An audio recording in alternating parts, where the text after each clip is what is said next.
Use the other game. Never mind. 7, it is. All right, we're gonna get started. I'm gonna call the meeting to order. Clerk Hellinger, can you please call the roll? Mayor Pro Tem Wilcoxen, Present. Mayor Brown, Present. Councilmember Sweet, Present. Councilmember Tucson, Present. Councilmember D Simmons, Councilmember J Simmons, Present. Councilmember King. With 5 present and 2 absent, there is a quorum. Move to excuse council members King and D Simmons. Support. All in favor? Aye. Any opposed? All right. Please stand as you're able for a moment of silence in the Pledge of Allegiance.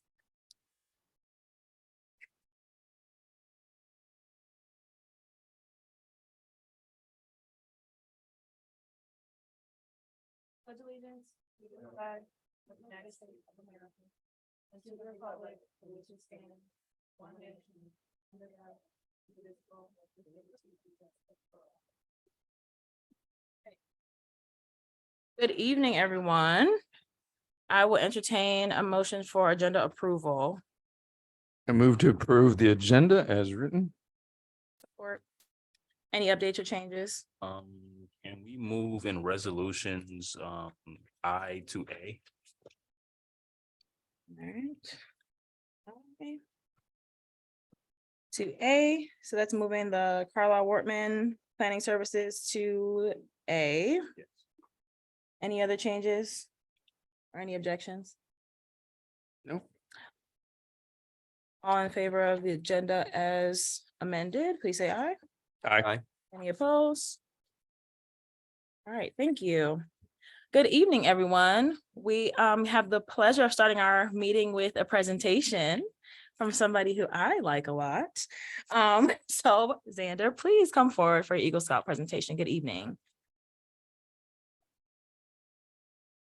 Hello, I'm Xander Barr, a Life Scout for Troop 7, and I am the person in charge of the recent construction of Candy Cane's Gaga Pit.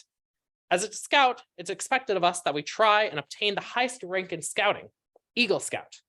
In order to obtain this rank, one has to prove themselves in order to be eligible to obtain the rank. As a scout, you must conduct a public service project in order to benefit a local government, school, or other organization. Having played Gaga many of my summer camps during my scouting career, I decided to construct one myself. Gaga, being a variation of dodgeball, is a great way to experience the thrill of dodgeball while playing in a smaller and safer manner. In order to obtain the money needed for the construction, we passed out fundraisers door to door.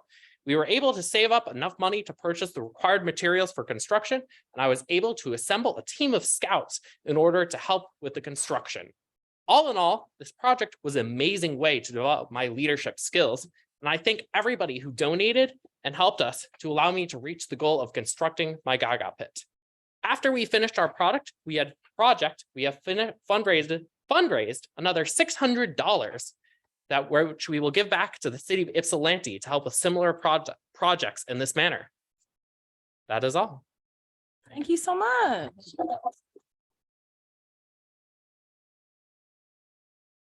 Thanks, Xander, for your work over the summer and your generous donation back to the city. We appreciate it. We need every dollar. Thank you.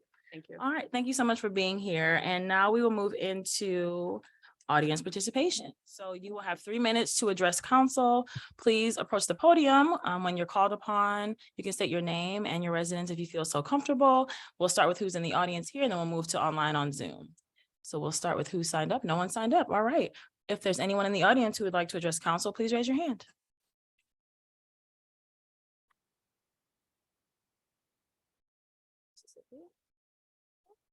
Is there anyone online via Zoom? Yes, Council, and Ashley Jordan has her hand raised. I'll allow them to speak now. All right, thank you. Good evening. Ashley, you'll have 3 minutes to address council. Hi, yes, my name is Ashley Jordan. I'm not sure if you guys, I'm not sure if you guys can see me. I don't, this doesn't look as the same as I'm used to. But, I do want to speak about the ordinance in regards to marijuana. I do live on the south side of Ypsilanti. I am 34, a single mother of 2 young boys. And, the fact that we have all these marijuana dispensaries within walking distance of my home is ridiculous. I am appalled that we have more marijuana places than places for us to take our kids. And I'm sorry, my voice is cracking because it's emotional for me. It's more places out here for us to go get marijuana than for us to take our kids right in this within block, for our kids to ride their bikes and go to a center, a community center. You know, there's more marijuana places. They can literally walk there. Something needs to be done about it. I'm not sure. Well, I know the tax break is definitely helping the community, but there's no specific impact on us here in our community. And every street I turn, I mean, and these are nice, extravagant, and we're living in low poverty right here. So it's a disgrace, and I definitely would like for some changes to be made. Thank you. Thank you. Is there anyone else online or? Okay. If anyone else online would like to make comment, please raise your hand now. No other hands are raised, council. I saw a hand in the audience. Mr. Jones Chance, good evening. Hello, Brian Jones Chance, 504 Moss Avenue. On the subject of the marijuana dispensaries, as a member of the Planning Commission and as a previous member of council, we came together to try to sort out what to do about the marijuana applications, and then what to do about the buffering and how to figure out how council could help the Planning Commission with our mandate, which is to avoid a concentration of uses. I hope whatever your decision is today, that you actually will come back to us with something useful that we can use to help do our job to avoid that concentration of uses. This is in addition to the fact that there are a lot of applications. Someone from planning could speak more to this. There are a lot of applications and permits that haven't been used yet. We've got a building being rehabbed downtown for that purpose, which is behind about $2 million because of some faulty bricks. That's no fault of their own. But these buildings are going to be likely half done or never done. And as a real estate broker, I can tell you it's very hard to put a half-done building back on the market and hope to find it occupied again. And this is precisely why we have a statutory requirement to avoid a concentration of uses, because these things can happen. I understand market forces. I'm a capitalist. However, we also have to accept that government is a part of the market. Government is a market force. And when we see things that are not going our way, are going to cause us problems, we do have a responsibility to act on it. So whatever you do, I hope there is a plan going forward to assist planning in better addressing this issue and the surge of applications. And just for nothing, since the moratorium and then since May, we actually haven't met, because without marijuana applicants, we haven't had an application to discuss. So that is the extent of the number and the volume of applications that we've been seeing. So I hope there's a plan going forward and we aren't just going to kick this back to planning to figure out. Thank you. Would anyone else in the audience like to address council? Yes, please.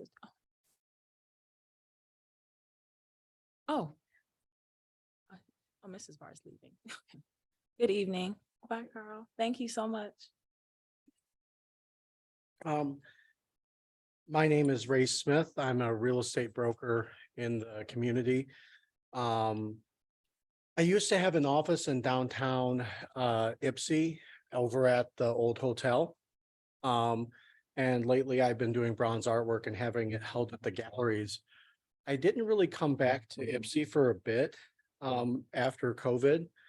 But one of the reasons why I stopped having my Pearl office was because my assistant Stephanie was constantly being harassed on her entry into my office. It got to a point in 2018 where I had to negotiate with her just to get her to come in. I had to walk her in and out of the office. And then it got to the point to where she wouldn't come in. So I ended up moving back to my home pre-COVID. And one of the things that she said to me when we had our first time at the office at my home is she said, like, Ray, I feel safe. I feel comfortable coming to work again. And I've noticed as I've been in downtown, I have seen, I mean, like, I even got catcalled. And I'm thinking about the people walking around trying to have business and everything of that sort, and seeing like the level of harassment that you get on the street.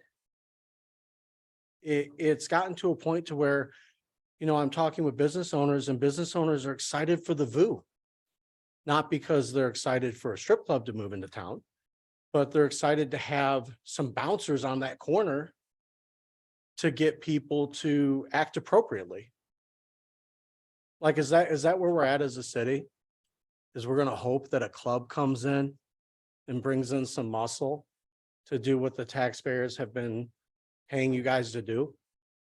I just, again, as a business owner, I've been thinking about coming back to downtown, getting an office again. There is some office space available. But after what I've seen the past month coming down here, I wouldn't subject my staff to that. I'm just wondering, like, what is your guys' plan to stop the harassment when people are just walking down the street? And again, right at the bus depot, right at that corner where the VU used to be, that's a big problem. So again, if you want businesses to come down and be here and hold other stores and have things other than pot shops, you're going to need to clean it up. I don't know how you guys are going to do it. Probably having a cop sitting at that corner may be what you need to do, but it's got to stop. My 3 minutes are up. Thank you. Is there anyone else in the audience? Please.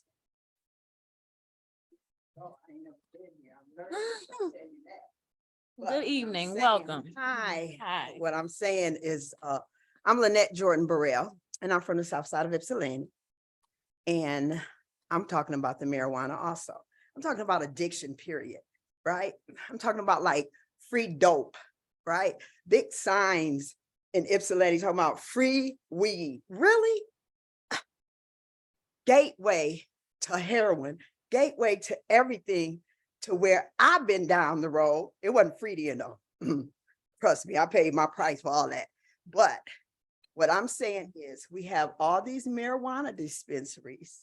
I don't understand it. I don't know what person to talk to personally. I don't know how to start whatever we need to do to try to stop it. I'm asking, like, what person do I talk to so we can stop this? We have marijuana house. I work in a facility where we are, we take drug addicts in, and it's a crisis center. We don't hold them long. We can't because of the state. Money, money, money, right? And we don't have enough recovery houses in Ypsilanti or this city or this area. Yeah, we have Dawn Farm, we have Oakwood, that's in Wayne.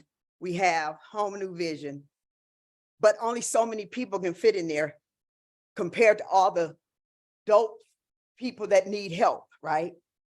The drug addicts, let me just be real. The drug addicts, the alcoholics. I just want to know where we start. It is so sad. Come in the facility and sit and see. You don't even have to do that. You could really just, like he said, just look downtown or wherever and just see the people that's strung out. you know, and there's no place for them to go. And then when they do, maybe this is not on you all, they only get to stay in there 7 to 15 days. What is that? You know, and I do understand that it's up to the individual. For me, I got sick and tired, but it wasn't just given to me. Nowadays, it's just given to people. It's so sad, and I'm emotional about it too. This is my baby, to get people help. Why and who do we talk to about getting more recovery houses or transitional houses around here to help people, where people can come in to get help, you know, for drugs? I just need to know where to be led. I get these pamphlets. I have this resource papers. It was 4 was given to me. And it has a lot of you all names on it, but I don't know who do I go to and where do we start this movement? Every time somebody get killed, we have a movement. But what's next? I mean, where's the trade centers in Ypsilanti? I mean, I know it's some in the juvenile. I'm talking about before we get to the juvenile. And I'm kind of rambling because I only have a few minutes and I'm done. But please help me get to where we need to go. Thank you. Thank you so much. Is there anyone else in the audience who would like to address council? Oh. Good evening. Hi, my name is Gina Thompson, and I'm the chair of the Arts Commission. And I'm here on behalf of the Arts Commission, but I'm not going to say what you think I'm going to say. So I'm playing devil's advocate. And I would say that about 2.5 years ago, I went for a walk with Joe Meyer and Jennifer Goulet. And I was like, you know, I want to do this, and let's do this, and let's do that. And they were like, that's not how it works. It's a slow process. And I was like, do you mean we're gonna have to wait 2 years before anything gets done? And Joe was like, basically the process is slow and you need to understand it. So since that time, Jennifer has left us. Jennifer had a lot of experience, and we combined to be a very solid, very cohesive, and very productive commission. We have a poet laureate program that we've started. We are starting to give our community survey, being paid to a community member. And also our poet laureate person we got money from the council for. Thank you very much for that. These things for me start before what happens for Lynette. What happens, you know, I just left a dance studio with 15 kids in it. What happens if the kids are at a dance class? What happens if they're at 2 classes, 3 classes, instead of, you know, running to the store for mom and getting into a situation, or however these things happen. So my comment is, and I know that this is to save money and to be more efficient, is that I do think that combining Parks and Recreation and Arts Commission is going to slow our productivity. I feel like we just now are getting balance. We're just now checking some boxes. We're just now getting some input into the community and some effectiveness for the kids in the community. It's you know, we got embracing our differences got artists into the schools for hours and hours and hours last semester, and ended up doing a big showcase, which has never happened in Ypsilanti or Ann Arbor. And so we do need more bodies. We do need to be more efficient as far as the council is concerned. I agree with that. And most of the council agreed on last Thursday when we met, that it sounded like a good idea. But I just keep pushing this mentality that if we combine, we're going to turn into 50% Parks and Rec, 50% art, when I think this community can benefit much more from the arts and much more from an arts commission. And I think that you were on the right track when you got us started, and don't stop us before we can finish, is my comment.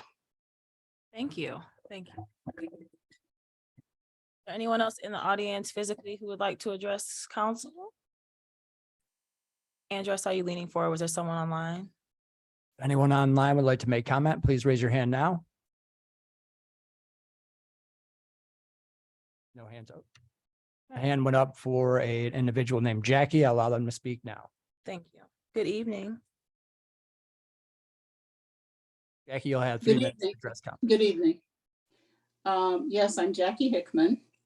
And one of the things that I think is lacking is a full-scale grocery store in that neighborhood. There was Walmart, but Walmart is no longer there, and that enabled the residents to have, and I understand there's Kroger up on Whitaker, but there needs to be more than one outlet.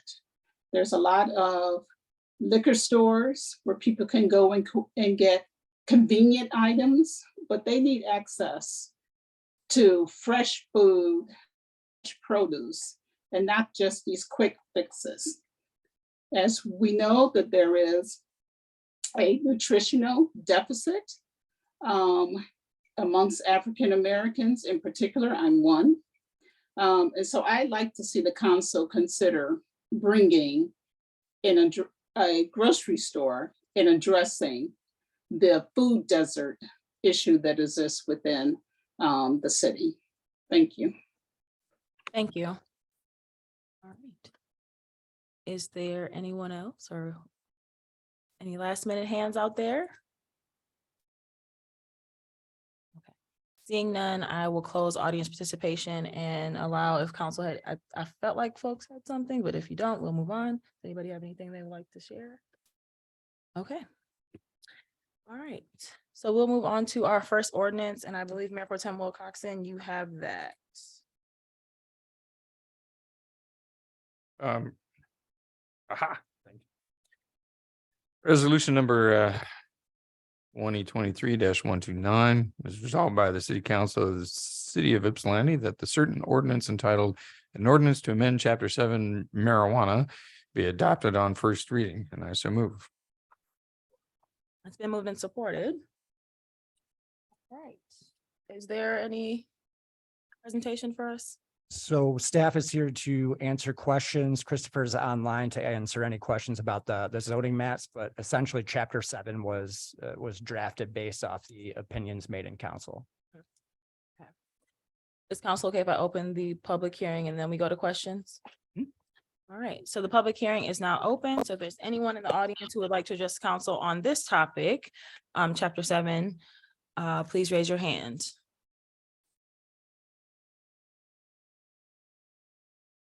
Anyone online? Anyone online would like to make comment, please raise your hand now.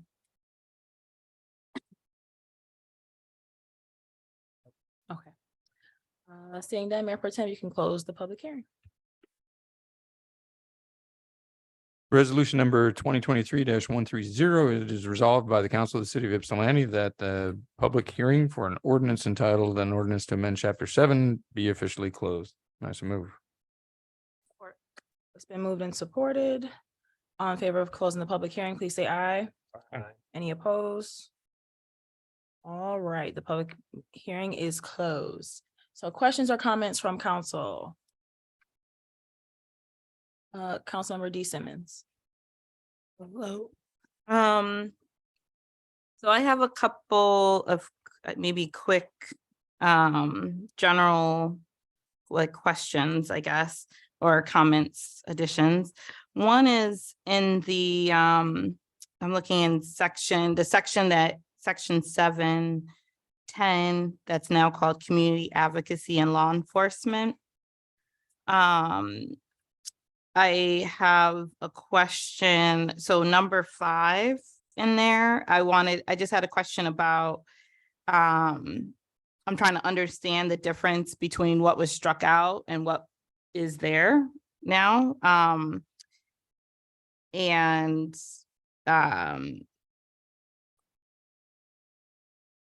Because, yeah, just in terms of, I was trying to figure this out, and I think it's kind of connecting this number 5 and number 6 where I have a question. So if that was kind of just separating those pieces out, just trying to understand when it says lowest law enforcement priority versus to deprioritize, is that just trying to make it for wording, or does that change anything? So there was a charter amendment or an amendment for city law to make that the lowest enforcement. So that's why number 5 is in there. And then number 6 kind of lists out exactly what that would entail. So it's lowest enforcement just for the substance. And then there would be law enforcement wouldn't search for things such as odor or burnt on Mm-hmm. those other three items. But that Which section are we in? 710. Thank you.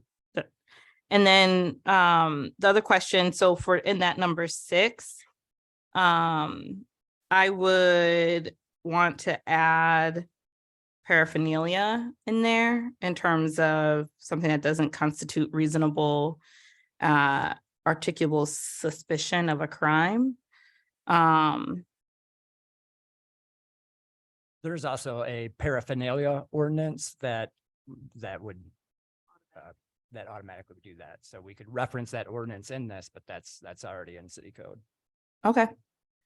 Well, maybe that could be more clear just because if we reference it, maybe that would make sense.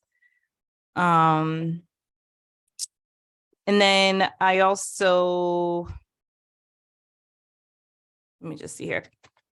And then I think there's other things are just like, there's the different dates for signing, which I figure would be updated, but I just had noted that in here too.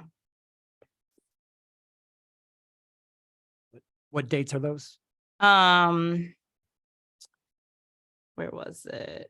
Somewhere where it said the clerk signed. Oh, that's just the attestation of the passage of the ordinance. So this will pass on second reading on the first, assuming that it passes here. Okay. Cool. Those are my first comments. Thank you. Mr. Barr? The paraphernalia ordinance could be mentioned in the codifier's notes. Thank you, Mr. Barr. Thank you, Councilmember Simmons. Are there other questions from council? Mayor Pro Tem? I do have a question in 7.5, and this is just a noticing thing. It states that there will be 5 business days to rectify the situation, and how are we going to go about confirming the date of receipt? So there's no ambiguity about when the count starts. We could send that certified mail, and then we would know when it was received. But typically we go by the date that it was mailed. So essentially, we should probably either extend that or send it certified. Is that a decision that we have to make if we wanted to send it certified, or are you all to make that? It could indicate it in the ordinance if you like. I can add it for second reading. That would be great.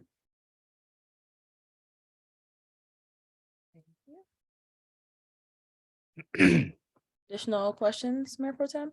No, that was it. That's I'm not used to that. Okay. Any other questions or comments from council? Working on both ways.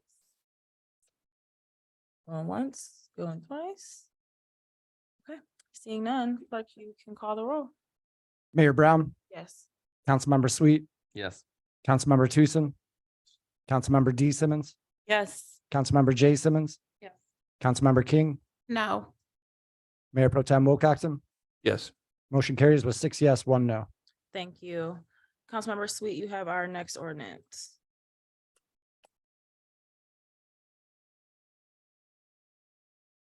Resolution number 2023-131. Resolution to approve an ordinance entitled an ordinance to repeal chapter 78 Parks and Public Property and chapter 79 Public Art and replace with new chapter 80 Parks and Art. It is resolved by the council of the city of Ypsilanti that the ordinance named an ordinance to repeal chapter 78 Parks and Public Property and chapter 79 Public Art and replace with new chapter 80 Parks and Art be approved on first reading. And I so move. Support. It's been moved and supported. Is there any, this is from what we discussed in our previous meeting. Is there any further presentation from the group? Oh, Councilmember Simmons? Yes. Oh, I didn't have I had question, a Oh, presentation. I'm gonna move to open the public hearing first, and we'll ask our questions after then, if there's nothing else to discuss. Okay, so the public hearing is now open. If anyone would like to address council on this topic, which is repealing the Parks and Public Property in chapter 79, Public Art, please raise your hand. Oh, sure, please. I did come with solutions in mind. And one of the solutions was an offer that was made to turn the Arts Commission into a nonprofit similar to the Senior Citizen Center and Rutherford Pool. I didn't know if that was something that, you know, we could combine parks and arts and also have a separate entity. We have on many occasions tried to raise our own money to be self-sufficient by, you know, running shows or doing a gala or whatever. And so this has come up before. How can the Arts Commission be more productive? And one of the ways that we came up with was to sustain ourselves. And I'm open to that discussion. I don't know what that entails. I know that at the beginning of the process, when the Arts Commission was together, there was some conflicting information on whether or not we could produce, whether or not we could have our own line item in the budget. You know, if we have a budget, then, you know, who's in control of what happens when we make our own money. We've had these conversations. We did do our due diligence. We have Elise as our liaison, and she is the most informative, super well, you know, she has a great relationship with each of us. So I do think we've run the process without counsel, including having Rob from finance. Is that his name? Rob? Bob? Richard? Reagan? The guy from finance came and We'll go with that. That's all right. sorry, I'm not great with names. And, you know, sort of walked us through some different options. And so I know that this is something that you guys are trying to get done, I think by August, and that there's some shifting going on. I understand that, but I also do think that we're willing to work the process as a group. Thank you. Is there anyone else in the audience who would like to address council on this topic? Anyone online?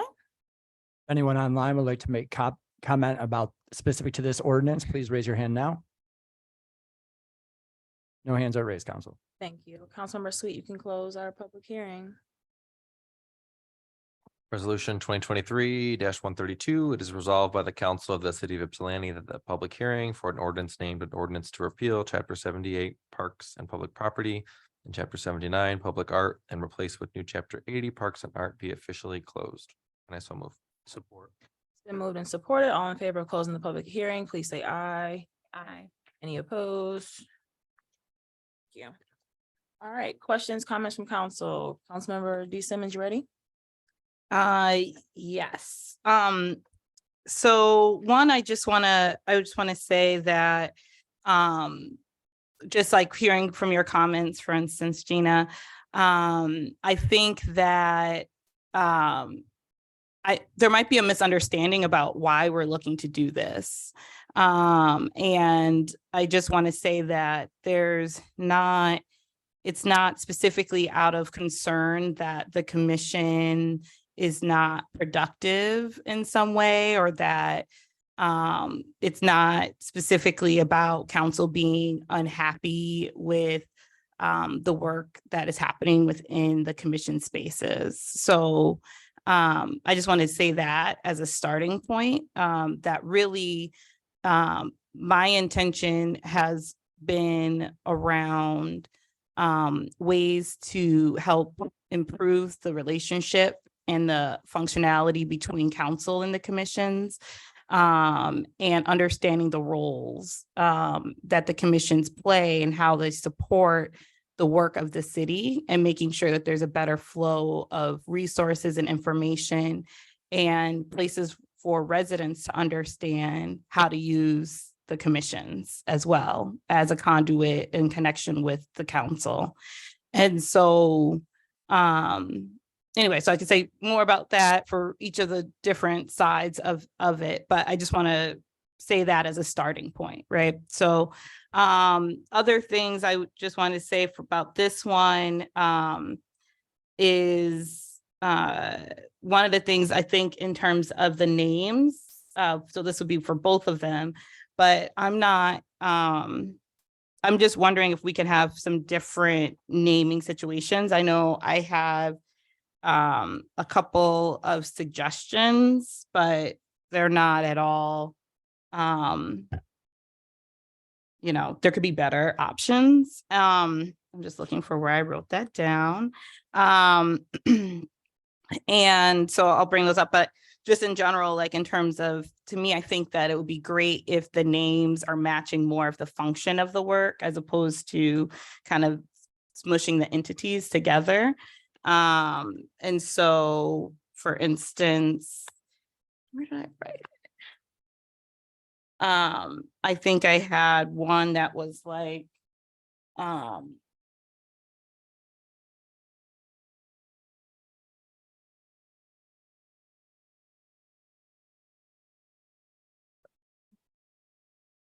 I wrote it somewhere.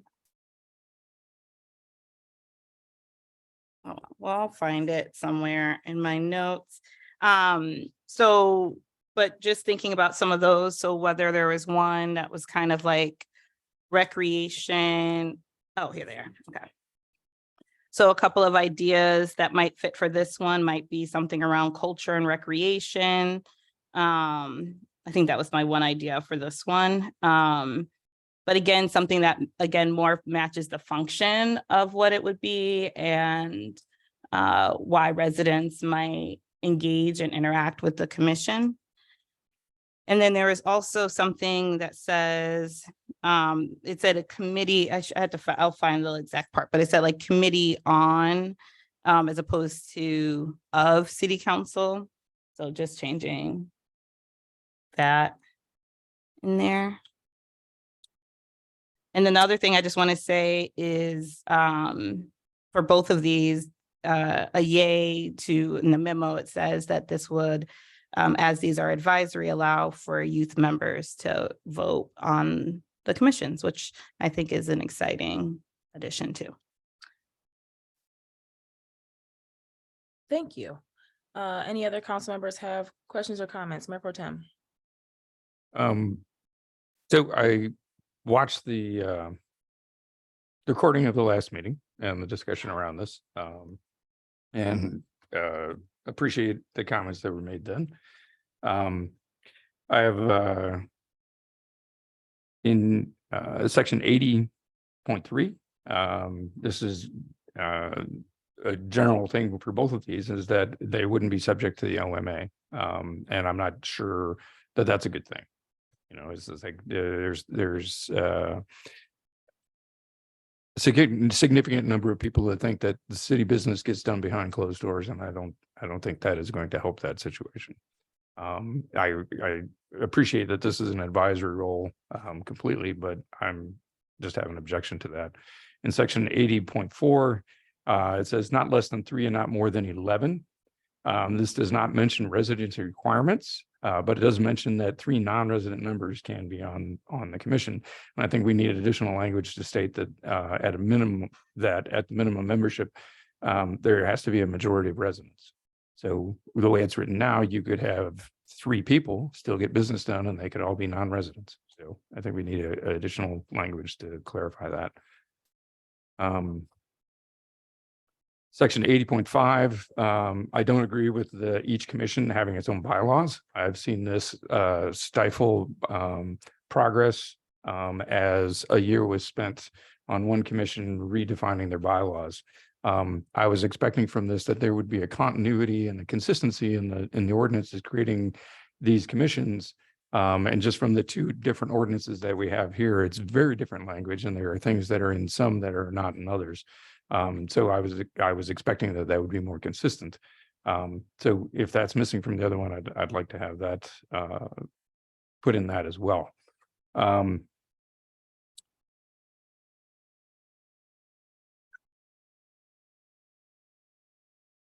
80.6 is pretty basic. It doesn't include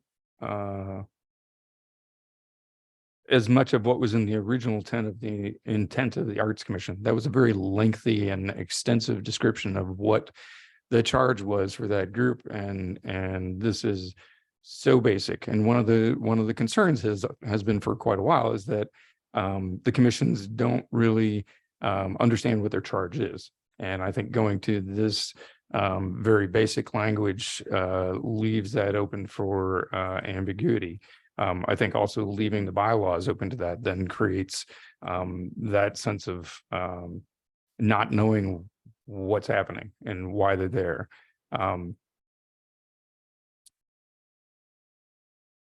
My last question, I guess, was in an email to council about whether all the commissioners were consulted of their willingness to serve on a combined commission. This is raises an issue. People signed up and volunteered to be on a commission with a specific purpose. And now we're telling people that they have to take on more than they were bargaining for. And I would anticipate that some commission members would not want to do that. And so while this was intended to give quorum to combined commissions, it may backfire and we may lose commissioners and find out that the original purpose of the commissions won't be satisfied by the people who are currently on the commissions. So that's all I have. Thank you. I will say that section, is it 80.6? I agree. I felt like it was vague. It didn't have all the things from the Arts Commission's charge as well. And so I would like to see that. I also would want to pivot to the 3 members who worked on this in terms of maybe giving some clarity on what expectations of like current commissioners would be in terms of what their responsibility would be. If anybody has anything to. Councilmember Sweet. So when we went through this process, I was I think we talked about that this would be a blank slate starting point and that this ordinance would then be again revised after the commissions have a chance to provide feedback as to where they think their commission should focus and what they think the goal should be.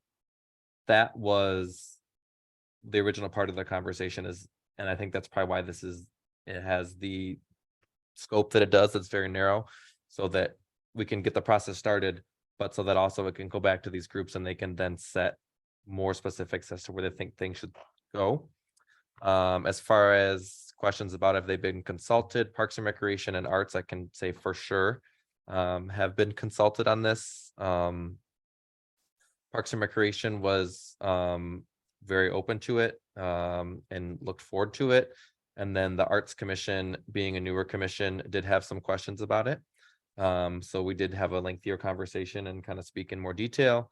But at the end of that conversation, I can say that the commission as a whole was in support and saw the benefits, even though there was some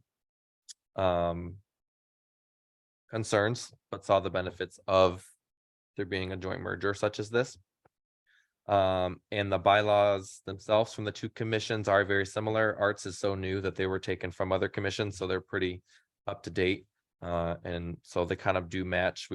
I reviewed both and they do look very similar to each other. So that won't be an extensive process. At least it shouldn't be to get them merged into one. And then, yeah, a couple of quick things. In terms of thinking about the work that folks would do, I don't think that there's an expectation really that folks would be doing things that aren't already part of the work that they're already charged to do within their commissions. Some of the commissions might have maybe a slightly different focus based on the merger, but still focused on things that are already within their charge, which I have much more examples of what that looks like for our next resolution than for this one specifically. But I do think that one of the reasons, as we were kind of going through, because of kind of having the order of not going to commissions, having them kind of work things out before council makes movement, was part of the reason why we wanted to be able to have the commissions to have some conversations together before we go back and determine, okay, this is exactly what this combination looks like. We wanted them to be part of that conversation and that process. And I understand that, that could take some work. And I also understand that when we are looking at what the commissions have been charged with, there's a lot of things in some of them that aren't happening, right? And so maybe going through this process is a way of actually recommitting and understanding where the city's most interested in having work done. And then yeah, so I think that that's my main thing for that. And then the other thing, something else you had mentioned in terms of the OMA, I think one of the things that we also talked about is that within the ordinance and things that we could talk about process for sharing, still sharing their meeting dates, ways to share notes from meetings that might happen, and things of that sort. So we can maintain the open nature of the work without having the requirements that we have as as an elected body. I have a question about, in terms of having if this passes and having the newly formed commission, so their input, when would that come in? Because a second reading would happen at our next meeting, wouldn't it? So yes, the second reading would occur next week on August 1st. The ordinance would take effect on August 31st. And then in September, the combined bodies would meet to begin this process. So then they wouldn't have an opportunity to give any input until September. And then we'd have to come back to this ordinance and update it. Correct. Yes, that's what would happen. The HRC obviously hasn't met in over a year, so they weren't notified. And then the committee wanted to get the pulse of council before informing anyone else. And the Police Advisory Commission does meet this Thursday, and it has that on their agenda. Okay. Further comments, questions? Did you have some? I don't know if that was a hand or not. Okay, no. Okay, no.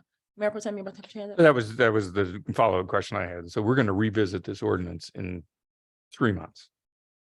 So if they meet in September to start this conversation, we're going to, and to me, that seems like an odd policy. If you said it right the first time, in a way that it gives latitude and direction, then we shouldn't have to come back to that. And the attitude that they have input in one point, but not in other points. And it's like, I look at change management. This is what I do, and implementing systems and training people and getting buy-in from people in systems. And I just look at this and I shudder. And it's just like, you're going to take two groups, push them together and say, I see this being a less productive process, and that's much slower process than other people on council think this is going to be. And I think when you do that, and the other thing about this particular thing is it doesn't mention who the chair of that new commission is going to be. The other ordinance states specifically that the mayor will appoint the chair until such time that committee or that commission can work at the chair position. But to have that, that's just a loose end in this thing. But I think that there's a lot of opportunity for progress, but I think there's a lot of pitfalls in making this kind of, for lack of a better word, power vacuum. When you combine two bodies like this. I mean, I would say to that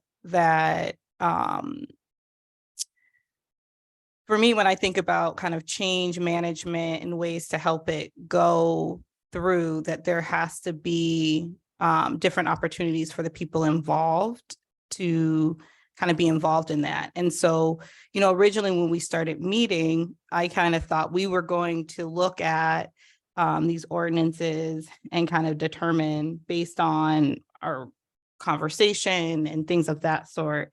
And we were going to kind of do all that work ourselves. But then because we couldn't really have those conversations as part of the process without making movement by council, that's why this is going in that way. Why couldn't you? Because we were, well, this is part of what we talked about last week, which was that we didn't want to start a conversation and process without actually having direction from council. And also there's a difference between going to each commission individually and saying, hey, here's what we're thinking, here's what's up, and those commissions talking together. And so we would also lose that. Even if we went to each one and said, well, how do you feel about this? Everyone can say, oh, this is how we feel, but they're actually not even talking together, and they would be working together and coming to terms with what things, because each of them also come with different strengths that can help support the other commissions and the other work happening within the commissions. And we wanted them to be able to have a process of being able to talk through some of that themselves, as opposed to us predetermining it. I don't disagree that this is not a perfect process. But I very much do want to see some movement happening in this space. And this is the process that has helped something to move. So to me, the question is that these kind of concerns have come up in the past, but we haven't been able to get movement. And so by compelling it to happen, by kind of saying, we are making these changes, I think that we're more likely to actually have a better outcome than if we don't move forward. How do you define movement? I mean, what do you mean? We've heard from. What do you say, one movement? commissioner saying that there was movement on that commission. So, it's like, what do you? Well, I mean, movement in terms of the council relationship with the commissions. I think of movement in terms of addressing the needs that were coming up on the commissions. When my first council meeting, I brought up things around the commissions. That was in November. And so it took until we got to this process to do this committee for us to get to this point. And there have been things even from before I was elected around the commission. So when I'm talking about movement, I'm not talking about are the commissions, there's different things to talk about within each of the commissions, but I'm talking about movement in terms of for council to give direction for the commissions and for us to make a commitment of resources, what that looks like for us to have resources that would flow from council through the work of the commissions, and for the work of the commissions to advise council, for the work of the commissions to advise council in policy. And that is something that I feel is lacking. And I think that there's different ways we need to do that. And we're also trying to address things that have come up from staff in terms of capacity. And so, so we're trying to address, I think, a couple of different things. But when I'm talking about movement, those are the things I'm looking for. I don't see how combining these commissions does the majority of what you're talking about. It doesn't, there's nothing in this ordinance that changes the relationship between council and commissions, still the same relationship. If there's a problem with that, then that needs to be addressed. And I see that still being a problem and will still need to be addressed. There's nothing about combining these commissions that will inherently change that.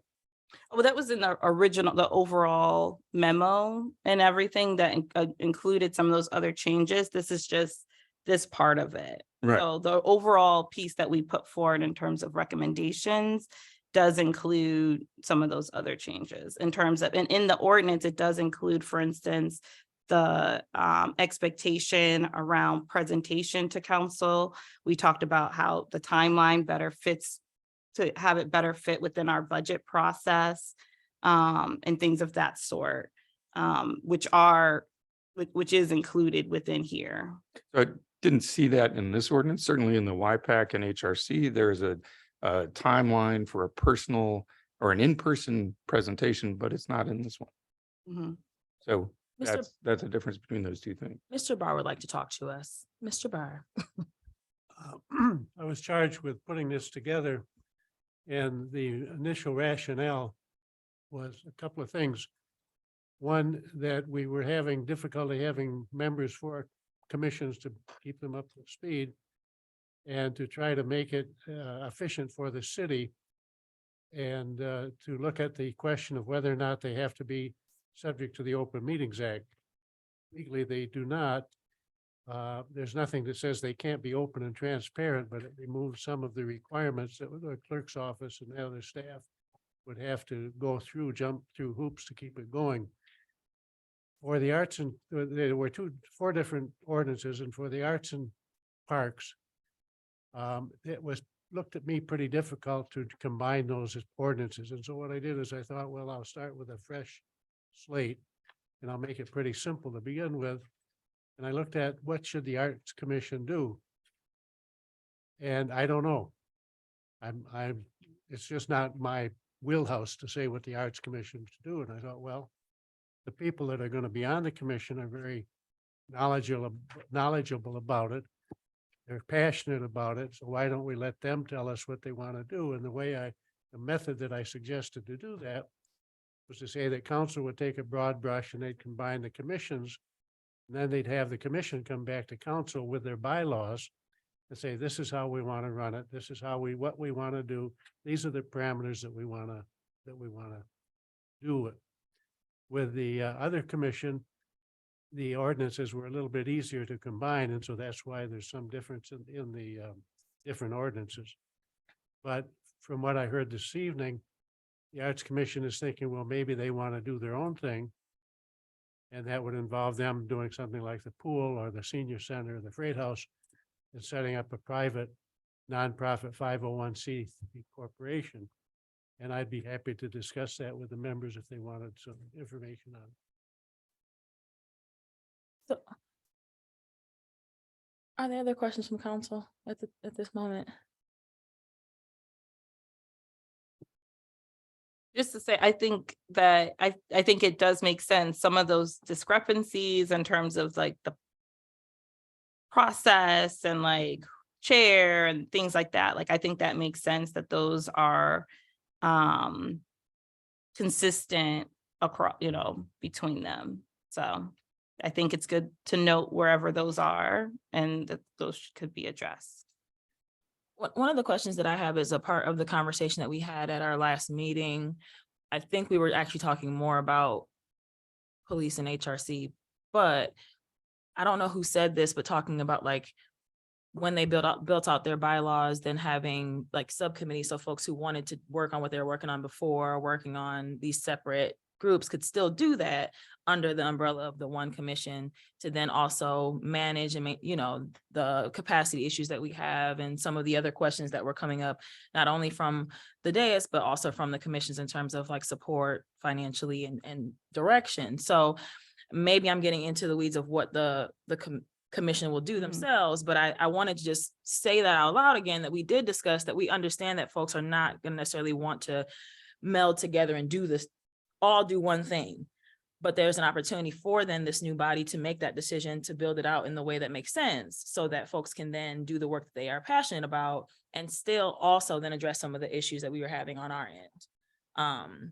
So that we wouldn't have to have quorum, but you'd have enough bodies, you'd have the ability to give some reprieve to staff as well, because everybody's at capacity, and still have these bodies function, because with the other two, clearly there's one that hasn't met for a year. That's in our charter. We can't have that. So we had to figure out a way to address this. I think this is a way that we can do it. It's not ideal. It's not perfect. But I think if we think about how do we make something that we don't necessarily love, something that we like, it could work. Those are my thoughts. Anybody else? Mayor Pro Tem? In that case, my last comment would be to go off of previous comments is to set a number for the number of members on each of these at 9. If we're talking about having a quorum of 3, 11 for this seems high. You know, we're trying to solve a problem of not having quorum, having the quorum of 3. I just think that's bizarre. But bringing back down the membership down to 9. Most of these have not been at full capacity in the past anyway, so. And that would match with what's in the YPAC HRC. Yes, Mr. Barr? Again, the numbers, I think 11 was in one of the ordinances or maybe more. But my goal in setting 3 was to do what we're talking about. You know, we've had meetings and they don't have a quorum and nothing can happen. So, but that's, I take no pride of authorship in that. I think that's something council should tell me how they want to do it. And it is unusual to have a real low quorum like that, but we're trying to solve the problem. We want to make, and 11 was in the ordinance as it was. So that's fine if we can get 11, but let's have at least 3. And I also would say that when we were thinking about the numbers, we were also thinking about one in terms of like membership of the commissions as they currently are, making sure that that the numbers would accommodate for those. And then also to the same point that Mayor Brown brought forward, which is that with the combined pieces, there might be also these different subcommittees and things that they would do. And so having potentially more people to share in that work might actually help reduce the burden, and if they have more specific things that they're also working on. But, and then I think it was in some of the, specifically in terms of some of the different numbers. Oh, and it actually says not more than 11, so that's. Yeah, I that's think the 11. cap, so- I'm okay with 11. It's not, it's not more than. Yeah. Okay. Further discussion from council, questions? I would just say, to the point Steve said, majority residents, I definitely agree with that as well. And can we, so in reading this, it says with no more than 3 non-residents. So we're to assume that the rest of them are going to be residents. It doesn't have to be said explicitly. Mr. Barr? Well, the law and the rule is that members of the commissions have to be residents unless council approves non-resident. With specific skills and knowledge. Yes, to the. Fine. Correct. Okay. Thank you. All right. All minds clear on this one? Anybody other? Seeing none, Clerk Kalanga, please call the roll. Councilmember Sweet, Yes. Councilmember Tucson, Pass. Councilmember D Simmons, Yes. Councilmember J Simmons, No. Councilmember King, Yes. Mayor Pro Tem Wilcoxen, No. Mayor Brown, Yes. Councilmember Tucson. No. Motion carries with 4 yes, 3 no. Thank you. Councilmember King, you have our next ordinance. Resolution number 2023-133. It is resolved by the council of the city of Ypsilanti that an ordinance entitled, an ordinance to combine the Human Rights Commission and the Police Advisory Commission by amending city code sections 58-31 to 58-39 and repealing the Police Advisory Commission city code sections 2-180 -2-184 be adopted on first reading. I so move. Support. It's been moved and supported. Anything to share before we open the public hearing?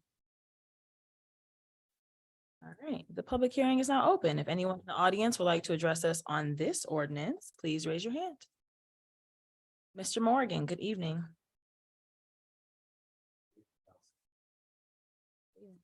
Good evening, City Clerk. You're gonna hit that button quick, okay?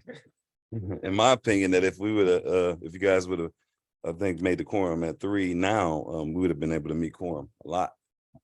But I think this won't be in any order, but I think it's an insult for people to think they can do your jobs and perform your duties, as much as I think it's an insult of ethics and participation that we can't fill commissions. How important is commission work? Or how important is the work of commissioners to the overall direction of the city? How well have we met the goals since our creation and inception, and how well do they function with the mission, meet the needs of the public? As a former council person, I did bring this to the floor twice in which it was defeated in combining the commissions, because in my opinion, I thought it brought a lot of excessive work on the staff.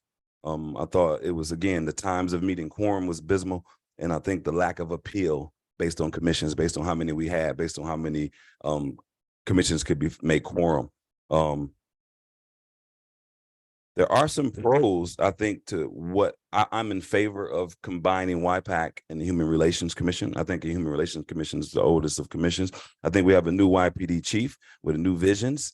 I think it gives opportunity to form a new mission statement based on what the parameters are, elect new officers, and create new common objectives and plans of actions. I think if there was a commission liaison and joining the commissions, I think there would be two liaisons, which would give them opportunities to alternate and free up their time and have two sets of ears and eyes and have a better way to relay it back to council.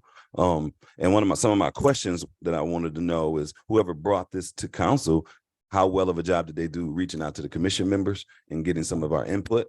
I wasn't contacted by anyone. How has it been expressed to the public about what the goals and ideas of this were? And for the new council members who brought it up, how well were your constituents or the commission members that you reached out to were received, and how well thought out was this? When you, again, I'm all for it, but I think it's something new. I think it's necessary. I think I've been the last, since I've been on YPAC, I've helped streamline 3 different commissioners to 3 different commissions, because that's how important I think the work is. And I think if we can't, it's one afternoon a month for 3 hours. And I think Ypsilanti, we can do a better job of filling these commissions to help council do their business. I'm grateful that you guys are up here doing the work. Thank you. Thank you. Anyone else in the audience that would like to address council on this ordinance? Good evening, Gail. Sure. Whatever. Yeah. What I would like to give out is the end of the year YPAC report, which I know you've all seen because it's submitted. Thank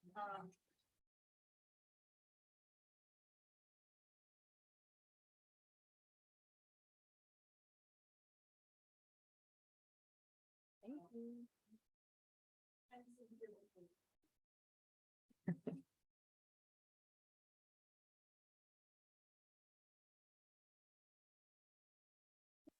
So I'm going to wear 2 hats. My first hat is, I might look like Gail Walkoff, but I'm really Eric Mohammed, and I am the YPAC co-chair. He couldn't be here tonight. Here are his notes. I have a hard time understanding how the city of Ypsilanti, with high taxes, challenges with crime, and sufficient infrastructure issues, has prioritized merging the commissions over the important work that is clearly left to do. City council has a responsibility to focus on doing the most good for the most vulnerable of those who live here. Instead, it seems that the question brought up last year has come back to tie up more limited time and resources we have in the city. I simply ask that city council not seek to merge YPAC with any other commission. We are in the midst of the work that should not be diluted or distracted by merging with other commissions. I'm no longer Eric Mohammed. I'm now Gail Walkoff. I'm the chair of YPAC. I just passed out to you the end of the year notes that we had. If you notice that we did not have quorum once in 2022, COVID did close us down twice. The other thing is that we did talk and we gave a verbal motion not to merge the 2. So YPAC has twice put on record that we don't want to merge. And the reason being is YPAC has a very specific set of purposes. It was set out by and created in 2017. YPAC has 3 original commissioners that have been on it and continue to be on it, have volunteered to be on it. And the most important part is the specific parts that we have. We have an opportunity to learn about what's happening. We have an opportunity to work with our previous chief of police and now our new chief of police and get information to pass it forward and to work on building community. My concern is if we have fewer people, then fewer people are going to find out and know about what's going on. So that's what I have to say. Is there anyone else in the audience who would like to address council? Mr. Herman. Good evening. Oh. Okay. We'll wait. Oh, we'll wait. Okay. No way, seasoned.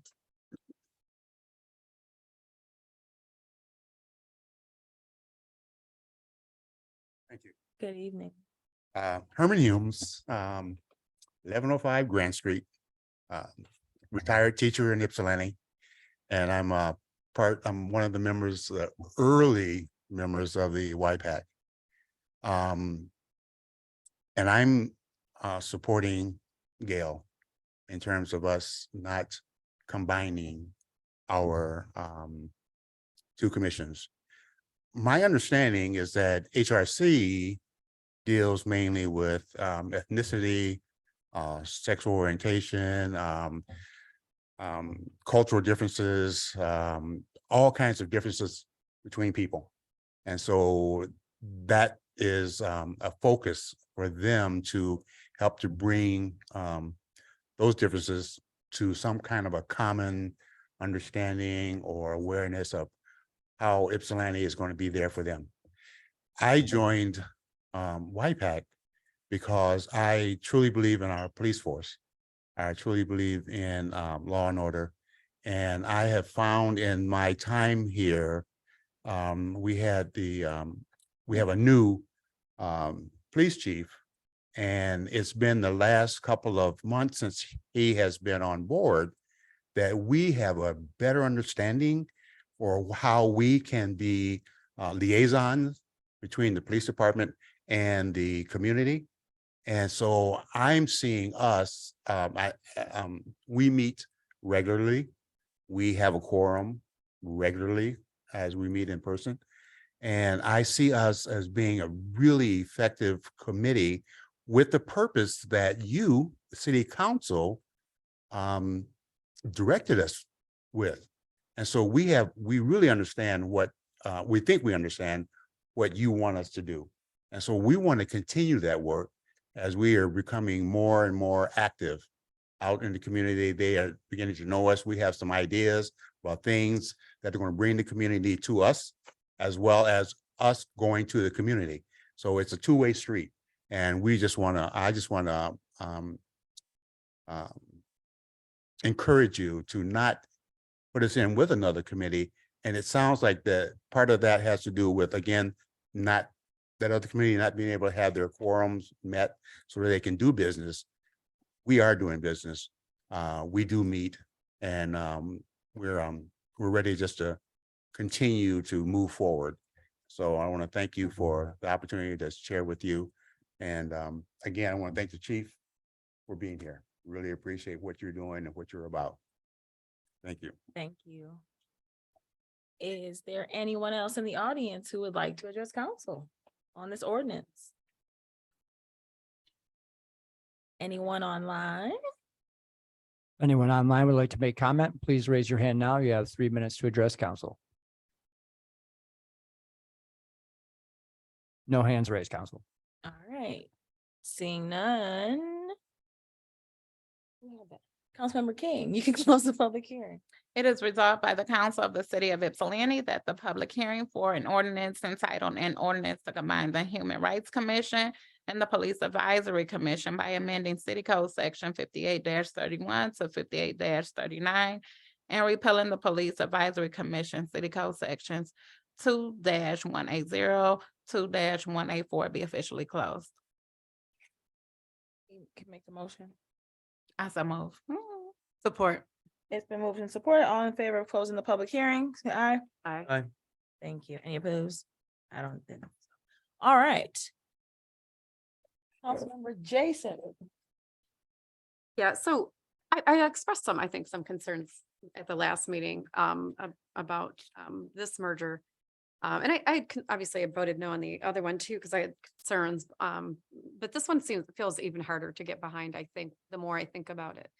I am a former member of the Human Relations Commission, and I was part of that group with City Council in 2017 that helped, with the creation of the police advisory board. And, I think that I'm proud of what the police advisory board has been doing. And I think that there's a lot of opportunity and potential, and the things that have been shared tonight, I think, point to a lot of that also in their annual report. And I think there's just so much opportunity, and they have a very specific mission focus, and it's one that's, always been important, but to me, like, more important than ever in our community. Our relationship with the police and bridging those gaps and building relationships between our citizenry and our police department. And I've been really pleased and proud of the work they've been doing. And I commend them on that. And I do. And, I was proud of the work that we did in the HRC. And I understand, some of the issues that we're having with our commissions in general, HRC and particularly with, getting quorum. And I just don't think that combining these two commissions is how we solve the issues of the HRC. I just think it will leave the Police Advisory Commission kind of hamstrung by doing this. And I really think their work is important. I think the HRC work is important too, but we need to think maybe differently about that. But I just don't think I can get behind this one. I just think this YPAC's work is too important to merge. And I get the subcommittee thing. I know we talked about that, but I don't know. I just think it's too important. And I think they need to just focus on their mission and stay with that. So those are some of my thoughts. Thank you. Other Yeah. Councilmember Tucson. A few of the YPAC members, I'm the liaison for the YPAC commission. A few of the members have expressed to me that, yes, this topic came up last year and it was voted no. Well, they expressed disinterest in merging then and also now. They also expressed the concern that the shortcomings of the other commission would then be placed on them. Like, for example, correct me if I'm wrong, but HRC hasn't met in a year, right? So they feel as if the issues that they had in that commission would then fall upon YPAC, then they'd be joined. And like Councilmember Jay Simmons said, I definitely believe that YPAC has a specific purpose. And since I have been liaison for YPAC, and with the onboarding of our new chief, I feel like at a time before the chief came, YPAC felt as if they didn't have any real direction. And then thereafter, when the police chief came about, direction started to become more clear, and progress has been made on YPAC's side. So whereas last meeting I was in somewhat support of the thought of merging, after hearing them out and just trying to break down what makes sense to me or what would make sense, it, like Councilmember Jay Simmons said, it's kind of hard to get behind with this one. So yeah, that's all I have to say. Thank you. Other comments, questions from the other side of the dais? All right, don't all jump at once. Councilmember D. Simmons. Okay, so I have a few things to say about this one. Let's see here, where to start. One is, again, in terms of the name, I would consider a different name to more match the function. So some ideas that I thought of a while ago were Human Relations and Justice or Justice and Equity Commission. When looking at this ordinance, something that jumps out to me is one of the things that I actually disagree with in terms of the functions of the commissions and what I feel to really be an over focus on this piece, which is the piece around strengthening relationship between community and the police department, and enhancing community and police relations. I think that most of what I see both within the report focuses in those areas. But when we were actually looking at all these different parts of the ordinance and the charter for this commission, there were a lot of things that have not happened, have not been addressed. I know since being on council, I have had at least 4 different people come to me with concerns and really complaints about things that happen in interactions with the police department. And I think, well, where should those go? To me, they should be able to go to the commission. And to me, when I think about the function and the work, I think about the ways that, some of the work around how to actually study different kinds of complaints and what is a process for that, how to handle when concerns are coming up. I see the combining of HRC and the Police Advisory Commission as really being, in a way, about accountability. Direct accountability for the community to say, hey, city, there are some issues happening, whether it's discrimination, whether it's bad interaction with city employees or services, and things of that sort, and that the commission then would be able to gather, understand those and study it further, and then make recommendations to the city of how we improve our services. And that is not happening. And when I think about what it would be like to review a strategic plan from the police department, we have not gotten to that place. When I think about, there's some different areas where I made a lot of comments and suggestions in terms of some of the different things that are in here. I also wonder about, to me, again, function, purpose of the advisory. What things are coming from the advisory that's helping city council to set policy? If we want something, when I think about, residents that reach out to me and where they could have a lot that like really front facing department, there's a lot of interaction. Actually, it's Department of Public Services. And we don't have a liaison group to say, hey, let's understand all the things of this very front facing group that we actually get. I don't know about everybody else. I get a lot of emails and calls from residents about those services directly. It's really complicated. It's very big. It focuses on a lot of things that impact people's everyday lives. But we don't have a liaison group for that. When I think about what would be helpful for us to understand, those are the areas that I think where the HRC might have more process around how to do some of that work and more procedure around how to do some of that work.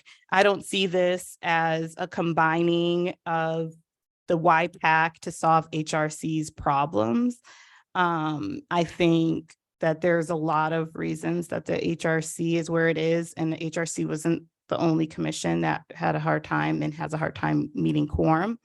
We have not, so that's still, something that we're working to address.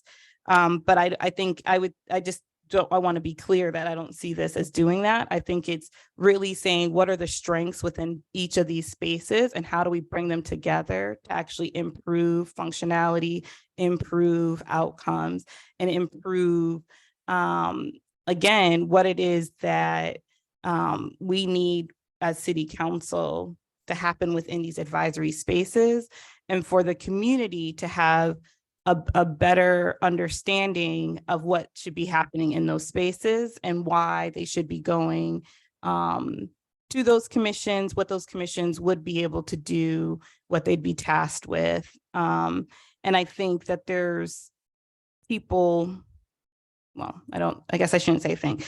Some people do not do that because they don't feel like it's necessarily happening. So then it comes directly to council, right? But if we have an advisory committee to do that work, that's where I would like it to sit. That's where I would like, where I think different kinds of conversations can happen, are in the commissions. And so I think that that's, you know, I think that those things are important.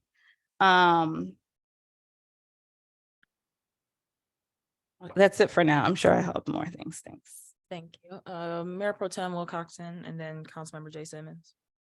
I've got some record keeping things that I get out of here. Just the consistencies that I mentioned before in terms of the number of people on the commissions, having those be consistent. You know, this is the ordinance that contains the language, the clause for the mayor appointing a new chair until the majority determines that chair, and that's missing from the Parks and Art. Again, the language about staggering terms is not consistent between this and the P&A. I've already mentioned the quorum being low. I have issues with that. I don't, again, I don't think the commission should be writing the bylaws. I think those should be consistent across all commissions. This is the one where they're required to make an in-person report by December 31st when no other commission has that language in their bylaws or in their ordinance. So if that is going to be the case, then that should be the case across the board. We've received annual reports after January 1st. You know, that has been somewhat of a hindrance in terms of goal setting to incorporate the goals of the commissions. So I think it would be good to have all the commissions give their annual report before the end of the year so that council has that well in hand during the goal setting sessions and certainly during the budgeting.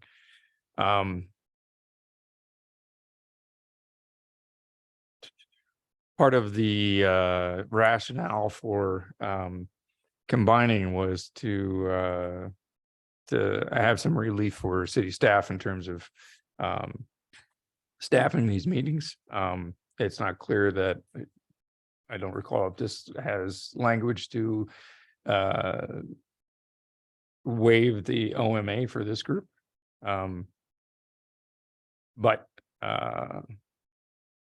that should be consistent as well. I didn't see that anywhere in here that would be waived. So subjecting one commission to OMA versus the other is not desirable.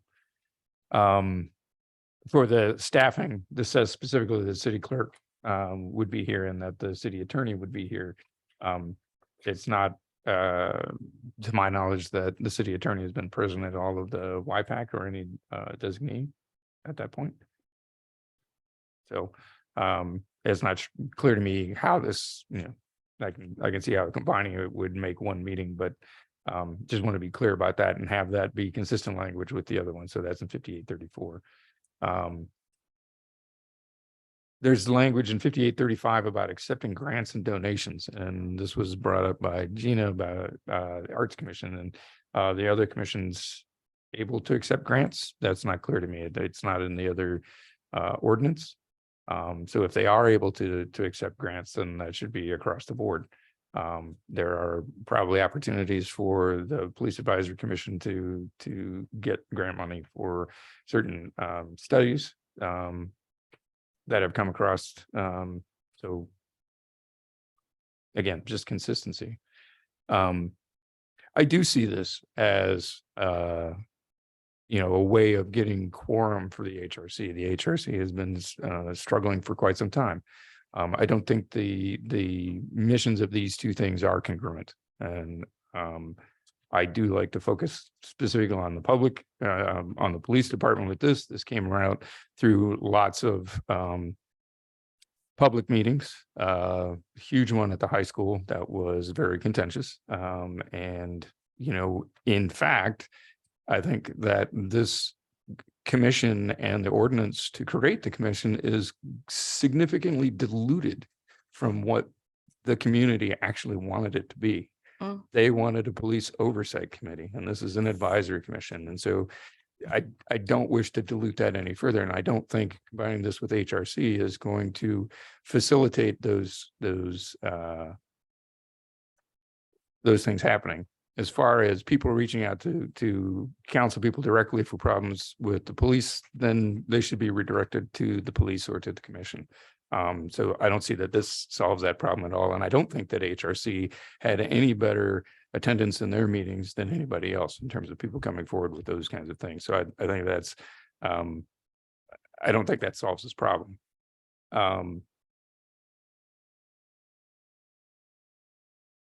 I have noticed, I attended these meetings through the changes of leadership. And before Chief Moore appeared, I stopped into a meeting.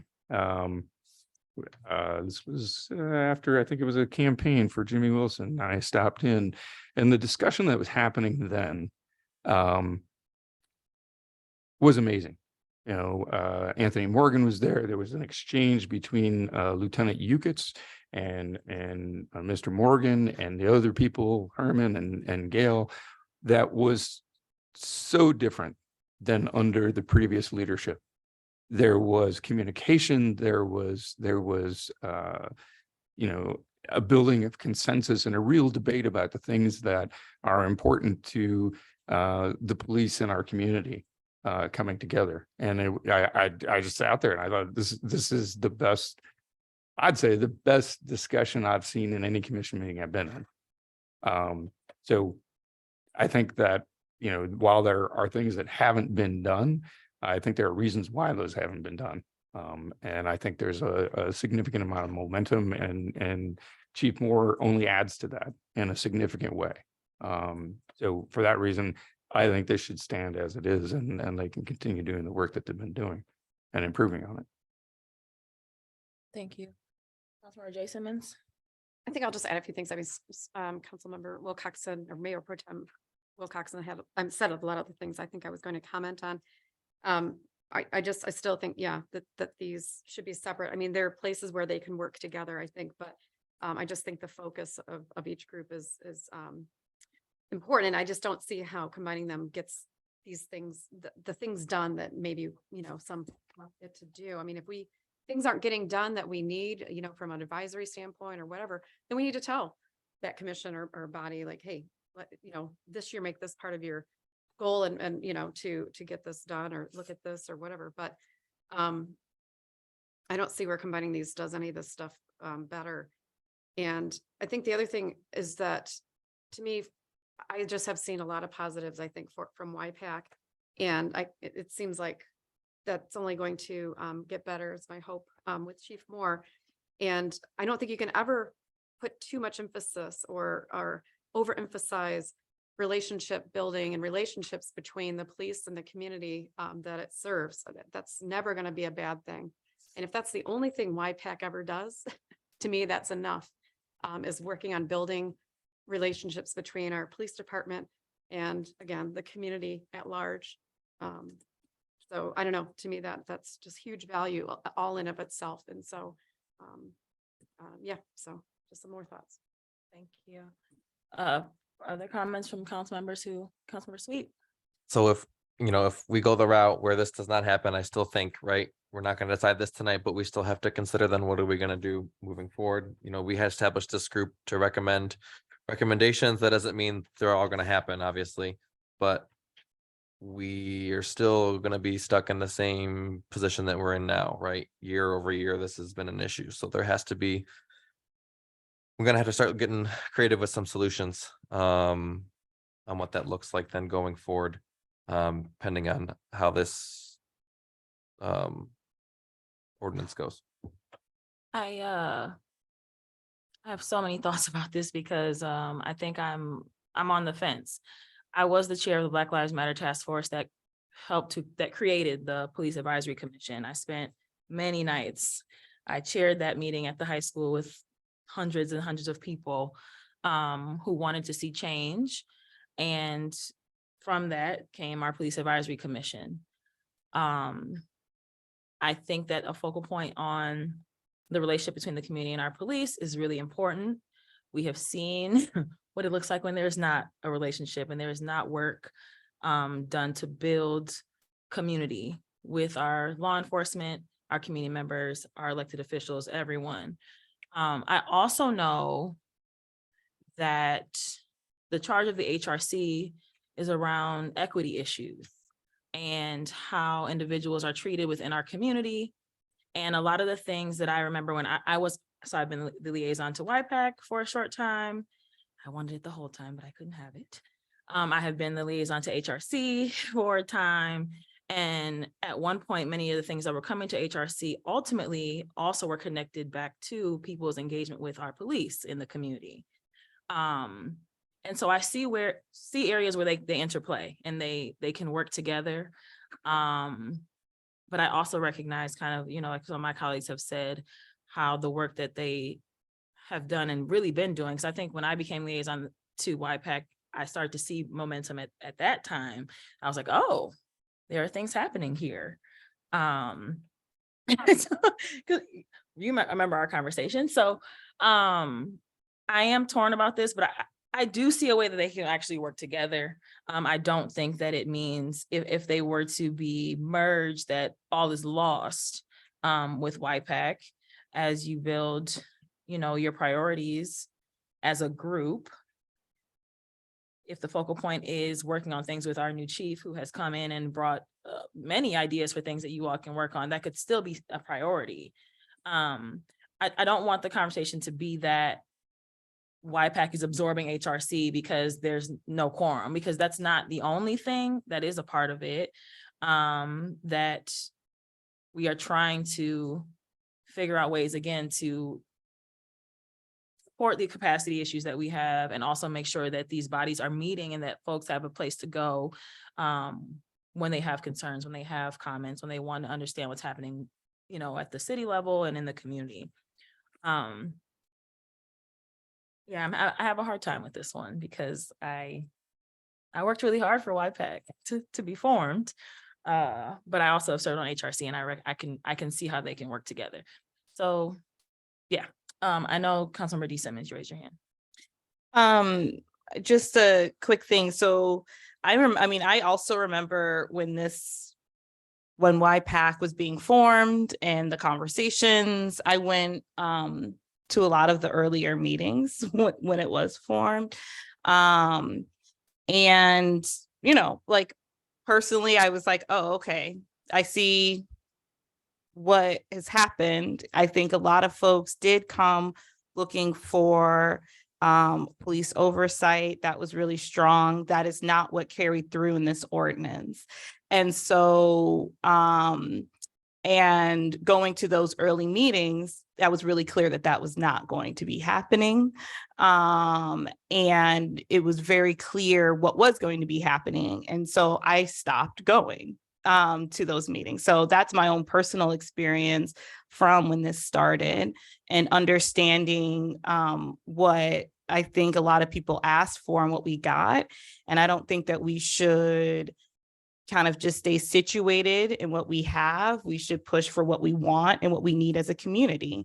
And understanding some of the work and things that were happening in HRC and some of the things that were pushed forward there, in the ways that residents were working. So, I think, when HRC was really strong, actually, there were a lot of people. I mean, the HRC is what pushed a lot of things around International Village, and there were a ton of people who were engaged in that, and some of the things that came after that time. So there were a number of years, as far as I know, that I was hearing about the work of the HRC very regularly.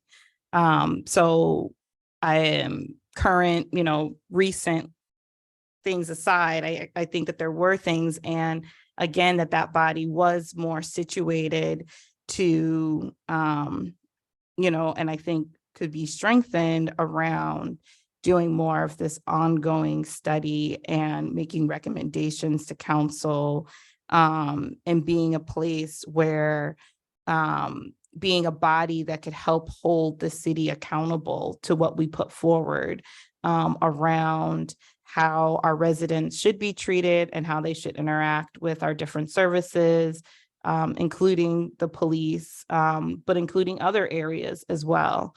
And we also know that there are intersections, like there's intersections between what could happen with the police and what could happen with housing, as an example, in other areas, that I think having a broadened view would allow for the commissioners to actually, look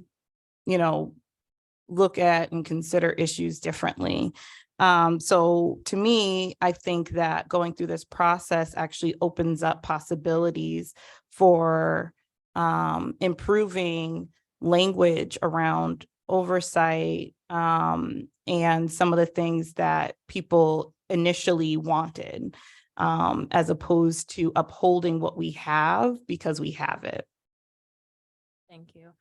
So my question, as I'm thinking about where folks are landing on this, is going back to what Councilmember Sweet said.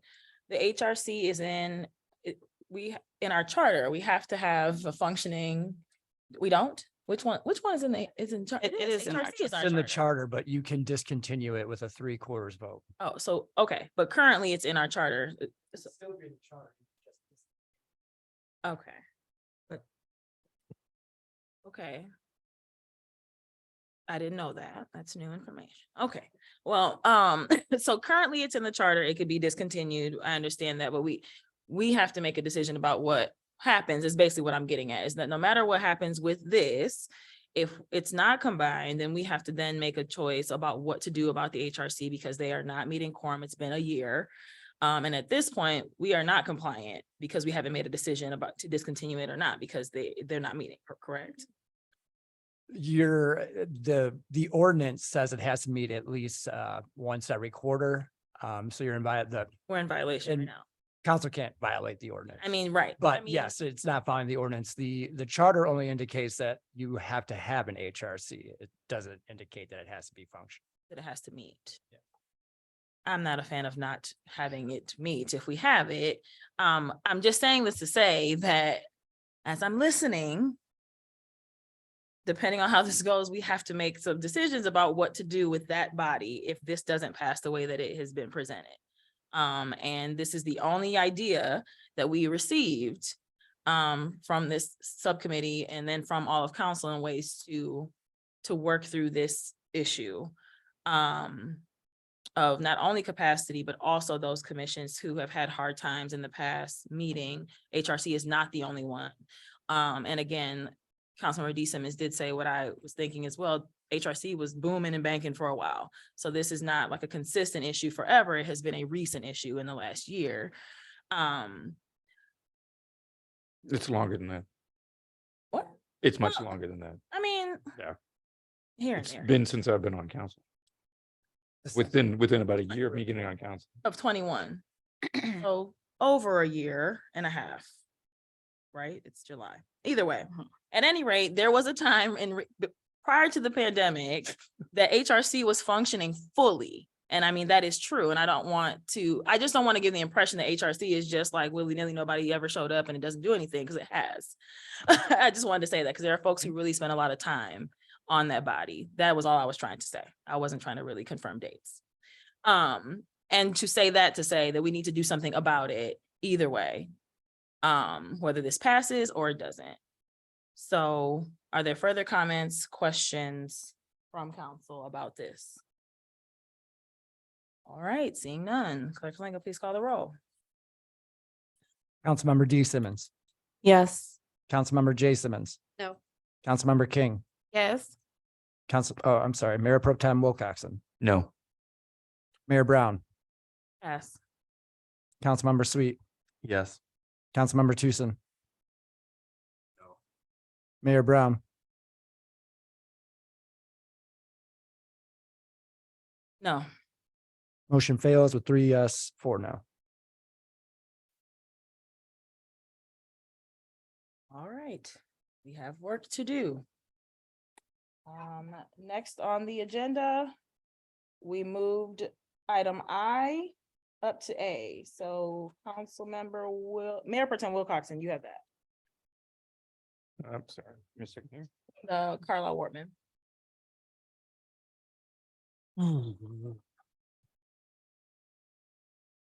Resolution number 2023-143, resolved by the council of the city of Ypsilanti, now therefore be it resolved that the city of Ypsilanti, Ypsilanti City Council approve planning services proposal from Carlisle Wortman, and I so move.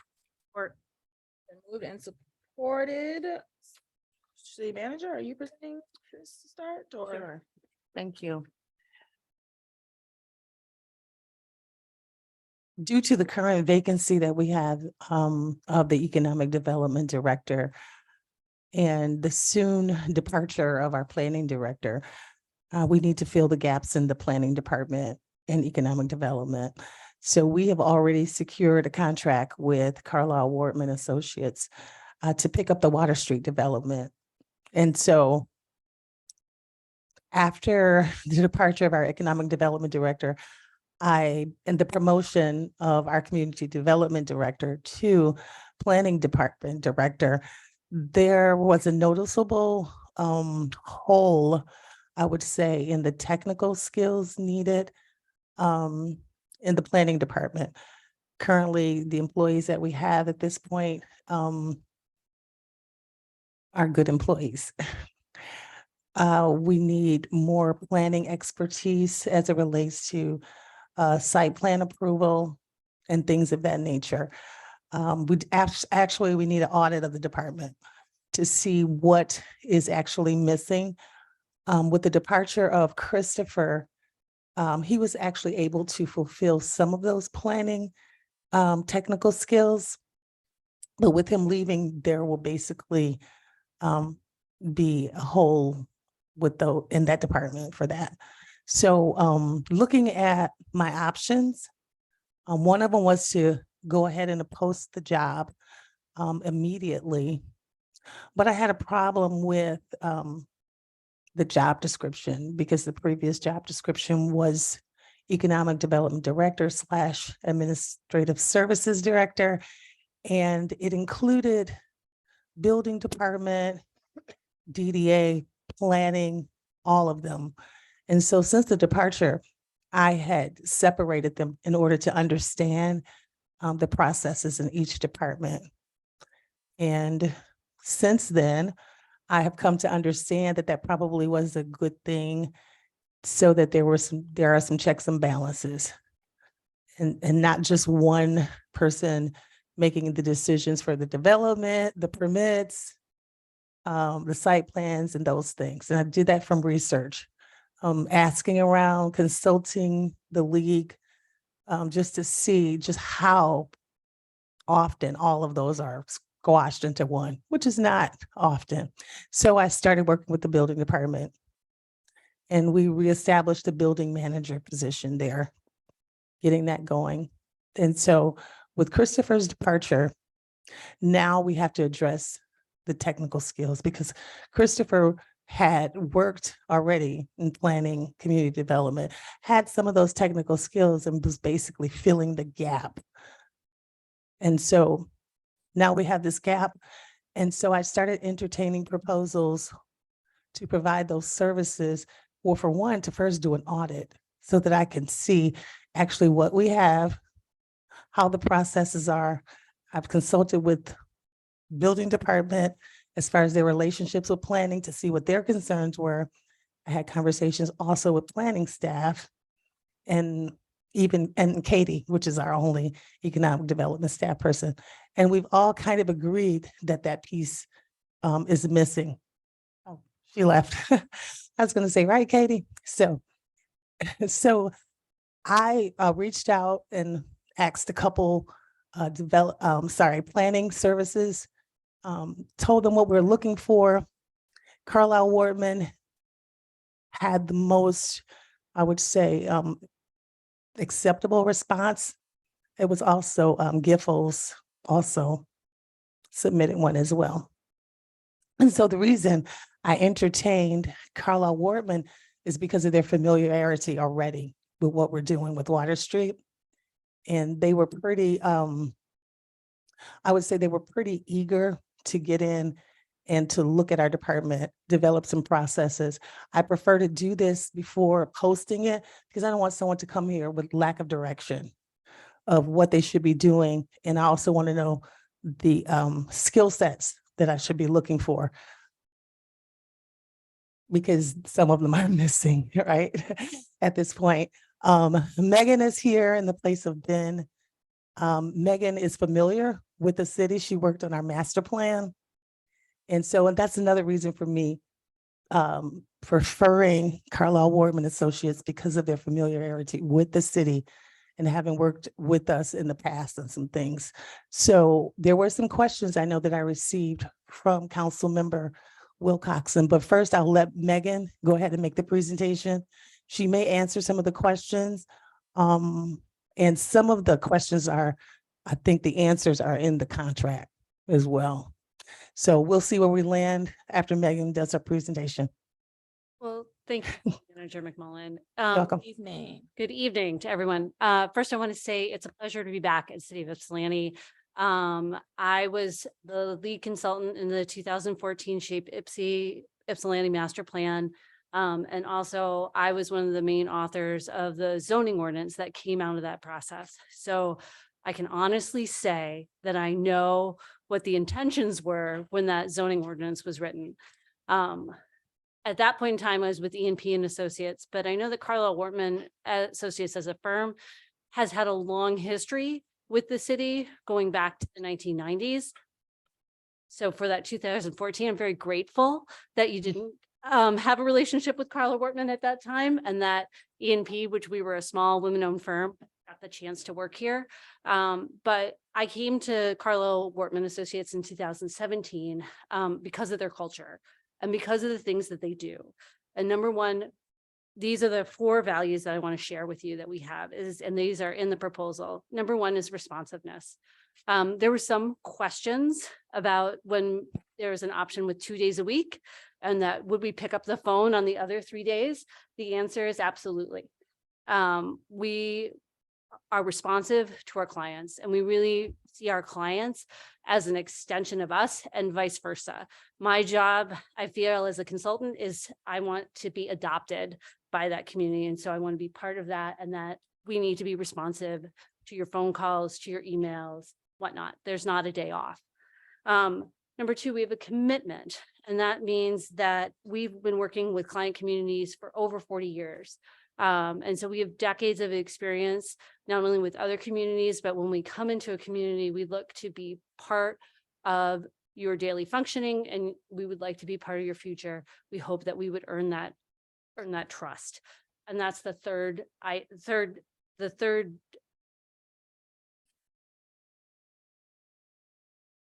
value that we have, is that we really want to listen to our clients and listen to everyone in the community in terms of that. So while we may be asked by a city manager to put in a proposal, at the end of the day, we work for the whole community, and we work for every taxpayer here. And we know that we need to be responsive, and we need to listen. And that's a value. And that's one of the reasons that I came to Carlisle Wortman, because that's very important to me as a planner and to my ethics. And that's this firm I've seen demonstrate that over and over. Lastly, we want to equip our clients to be successful by sharing our expertise and our leadership and our creativity. We have done audits before for other cities who have been in the same position where you are, where you're having a switch in leadership within your planning department. And often what happens is that that person maybe wore 5 hats when they needed to wear 3, or they needed to be distributed in a different way. And so because we didn't know really what the situation was and what you needed, that's the reason our proposal was probably a little confusing and having 2 options. The first option is where we would charge hourly, and we would provide that audit. And then we would provide services from our offices as you needed them in support of your staff. So any site plan that came through, your staff could send it to us. We would go through, do the site plan, goes back to staff, is distributed through your process. We would also do an audit at that same time. Anything that went to Planning Commission, we would go with that development review. We would be at Planning Commission. If you wanted our expertise at Planning Commission or at City Council for another matter, maybe a zoning ordinance amendment, we would be there, absolutely. We would charge hourly for that.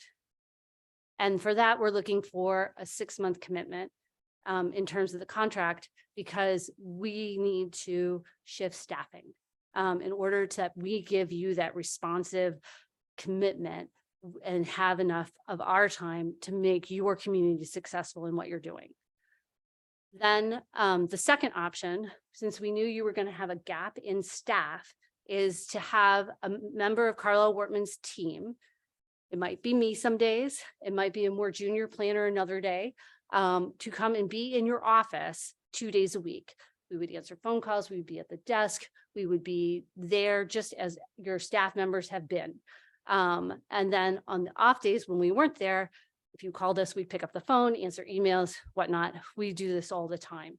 And then what we were asking that is that be, and we would send all planning commissions underneath what we asked for as a retainer. That's helpful for us, but it's also helpful for you in terms of budgeting and knowing what your costs are. Because when we do it on the hourly rate, sometimes one month there could be a lot of demand on our services. Another month there could be a less. Also with any development review, usually those fees would be passed through to the applicant. And so they're gonna, what our fees are in option 1, what you're gonna see in our monthly bills is gonna go up and down. And then in the second scenario, you're gonna have, you would have more staff time from us. And so we would ask, it works better, we found, for our communities from your side and from our side when it's a retainer. And then we would ask for a 1-year commitment on that. I understand you might be in a situation where you're looking at changes in leadership within the department. You may want to post it right away. If you are looking to fill this position within the next 6 months, what I would recommend is look at option 1 and then how we can support that transition and support your staff right now. If you feel like it may not be realistic to fill that and to get the audit done and then to fill the position in the manner that you want within a year, then option 2 is a good choice in terms of having professionals with those skills there on a regular basis in your office. And then for your staff who doesn't have the technical experience that we do, to always have somebody they could call or email and get that answer from. Be happy to answer any questions, and thank you for your time. Thank you. Questions from council? Oh, Councilmember D. Simmons. Yes, hello. So I had a couple of questions. One is, let me just find, okay. So one question I have, so for instance, I'm looking at these different options, and city manager, like, thanks for your, it was helpful to kind of hear your thoughts about the hiring. I still kind of wonder about that, because when I look at, like, I'm looking at the different amounts, you know, the option 2 is at least like 30% more for less than half of the service, you know, that we would have from like a full-time staff member. And so that feels really hard for me, and especially when thinking about the way it's kind of laid out across time. And I can understand the desire around trying to right size the position and figure out how to do that. But I do think that having a full-time staff member is great. One of the things I was looking at too, so in the option 2, like it lists like different things that would go to hourly, and I was just, so I had some questions. So for instance, for the zoning board of appeals, those meetings, is the planner typically at those meetings? Yeah. And so that is listed as something that would be additional. So I wonder, well, if we already know that the planner is typically at those meetings, why wouldn't, like, you know, of course, I'm not trying to do everybody's job for them. It's like, well, why wouldn't the 2 days overlap when you know you got these meetings, so that that would be covered already in that time? So that's one question. So for the zoning board of appeals, typically that doesn't need somebody with the same level of experience as what your department head would be. So that planning manager that you're looking to fill. Am I using the right terms? Correct. Yeah. So usually that would be your current planner on staff who would staff those meetings. Those are typically less complicated and usually are best at that skill set. So the reason that we propose that we wouldn't be there is that we felt like your staff could handle that at this point and didn't want to insert ourselves in. Naturally, if that staff was on vacation or whatnot, and that meeting to need to be covered, we would do that, but then that would fall under hourly. And we would probably send a planner who was of commiserate value. So you wouldn't necessarily at the ZBA have me, who's a principal, who's charging out at $135 an hour. You would have an associate planner. Mm-hmm. Thank you. That's helpful. And then I also was just thinking about how the separation and scope of work between what has already been approved for Water Street and all that process, and then other kind of planning things that might come through as well. Like, what is y'all's process for kind of holding, I guess, like multiple contracts in that way? Yeah, so the contract with Water Street would exist on its own and it has a separate billing number. And so the way that we would treat it is that that's its own entity with its staff. You would still have the principal in charge, which is Ben Carlisle, and he's the president of the company. He would then assign staff to be part of this. So I would be part of the planning services due to my experience here and knowledge of the zoning ordinance. And then those would be billed separately. So, and then, however, I want to emphasize, if a project came up, let's say zoning ordinance amendment, I'm just going to use that because that's familiar. Then what we would do is we give you an estimate of those amount of hours. And then say, we think that this is going to cost this amount of time. And we would give you an estimate ahead of time and communicate that through your city manager. And then we would be held to, we would hold ourselves and you would hold us to that estimate.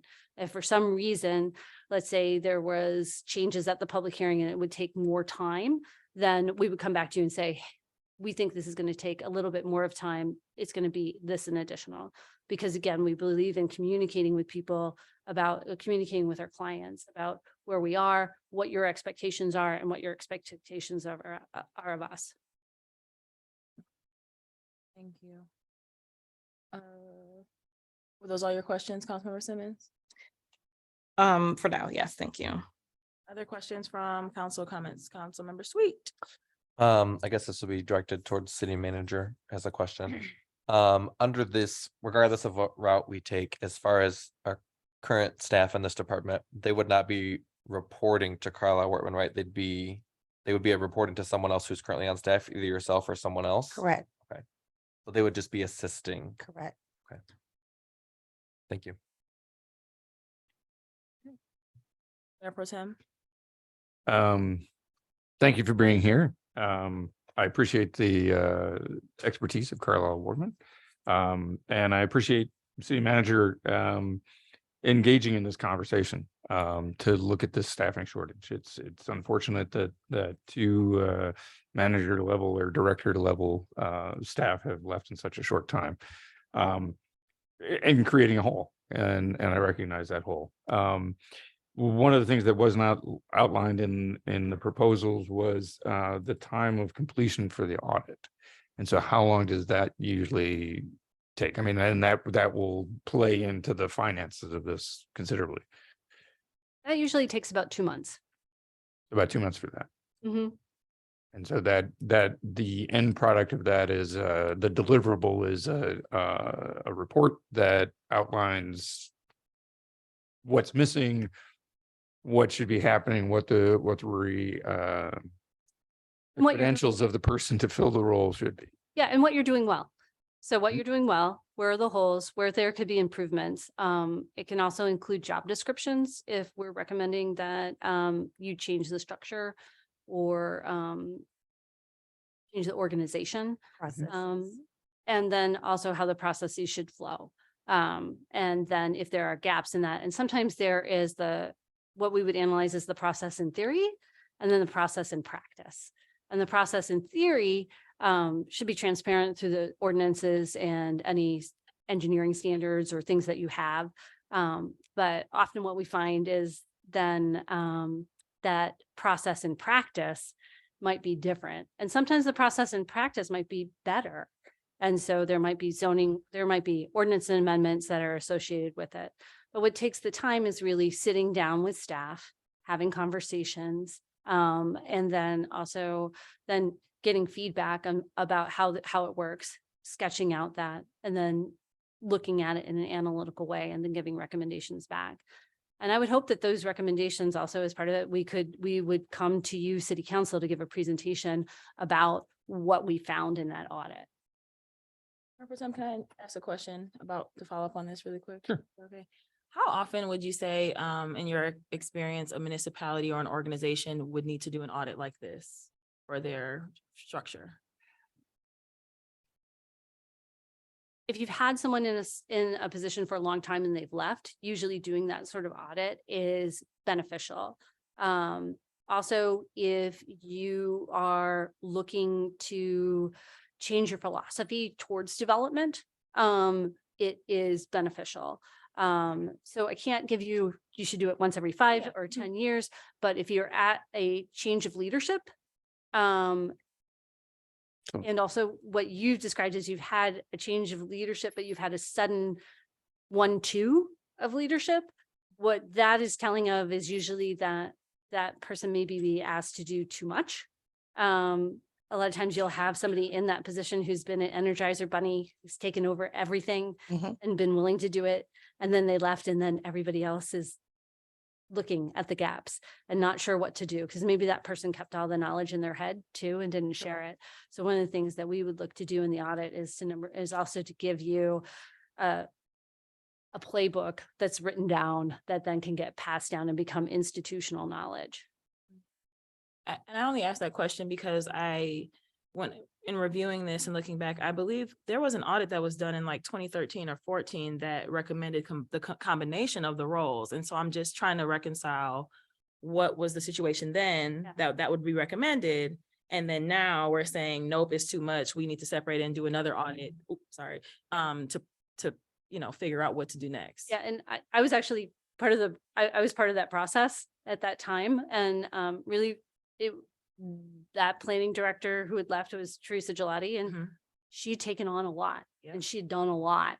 And then when you looked at that job, it was really two people's job, two jobs.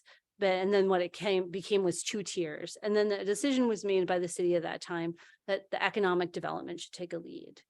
And I think what City Manager McMullen had described is that in practice with the economic development taking the lead, a lot of times then that brings pressure onto these development processes to not be as stringent as they could be in order to protect the city in the long term, because in order to make short-term deals, that bureaucracy can be seen as getting in the way.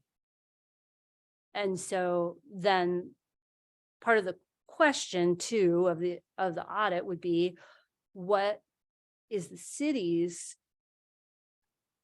philosophy about development? Is it quick as you can, no matter what? or is that we want certain things and these are how it's going to be. And those are those, then you manage processes in different ways. Thank you. Mayor Pro Tem, I apologize. You can go. No, that's fine. Those are great questions. So the follow-up I had was clearly this isn't just about the planning department. This is about the economic development department too, and you would audit both of those since they were combined at some point, to separate that out. So the expertise I recognize for planning, but the economic development, can you address that? The economic development expertise is different than planning, but they should work. They should work hand in hand. And so the best example I can give you is that somebody comes and they have interest in a piece of property and they want to build something there. Let's say a childcare center. But when the planner looks at it, they say, you know what? It's not zoned for that. You can change the zoning or you can ask for these things.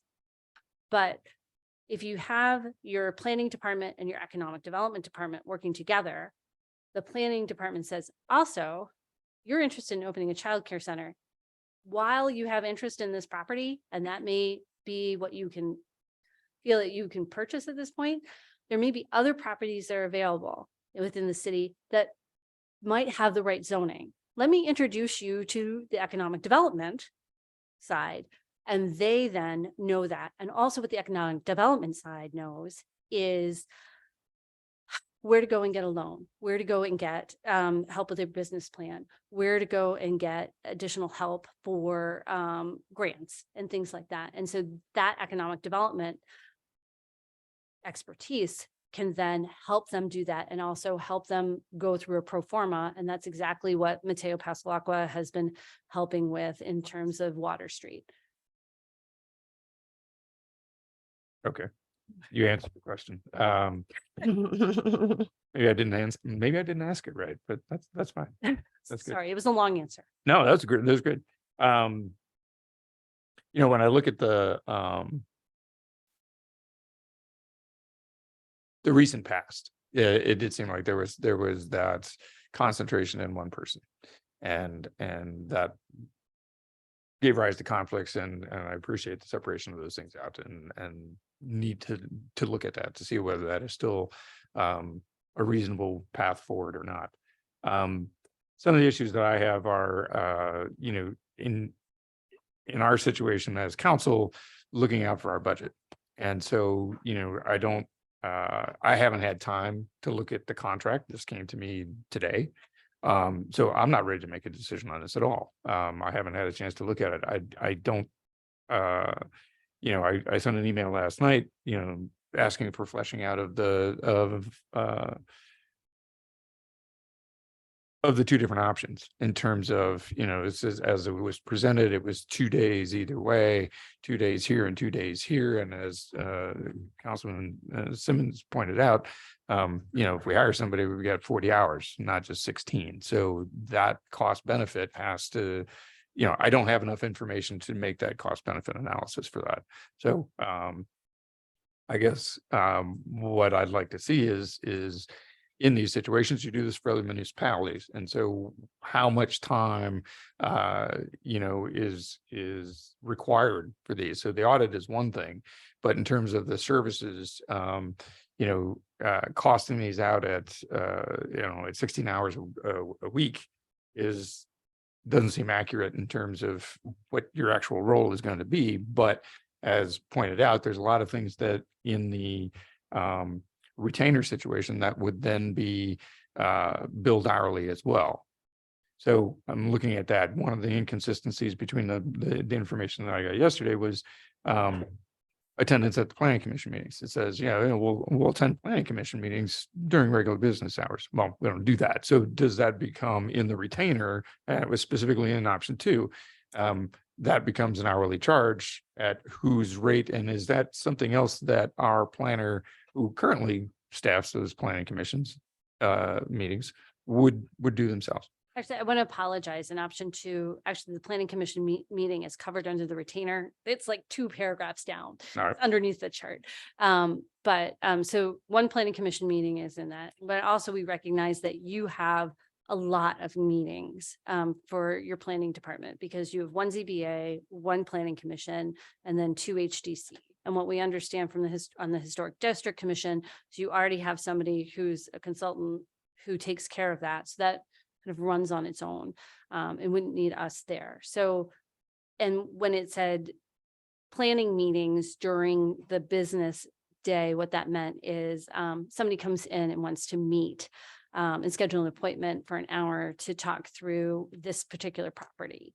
Or let's say the planner needs to be part of a committee meeting and it would be appropriate for us to be there. We would be there during those business hours. Also, that retainer takes care of phone calls, emails, things like that. And most importantly, probably from your point of view, and the reason also that we would ask for a year commitment is that then we would plan to dedicate staff time to you.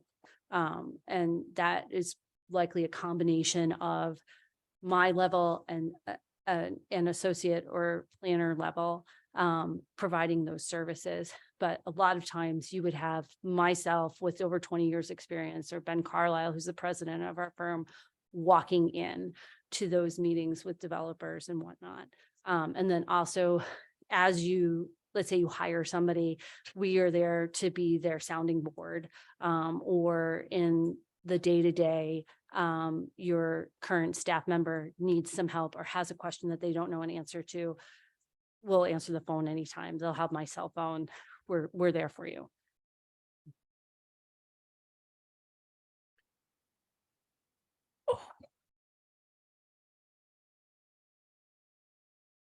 Further questions from council? Or Mayor Pro Tem, are you thinking or are you done? I'm thinking if you want to move on Okay. to, Additional questions from council? So both option 1 and 2, is that a year requirement? Option 1, we're asking for, we would like 6 months. Okay. As a minimum, and option 2 to be a year. And I just want to say, we would be completely understanding if you felt like you couldn't make this decision tonight, or if you needed any additional information.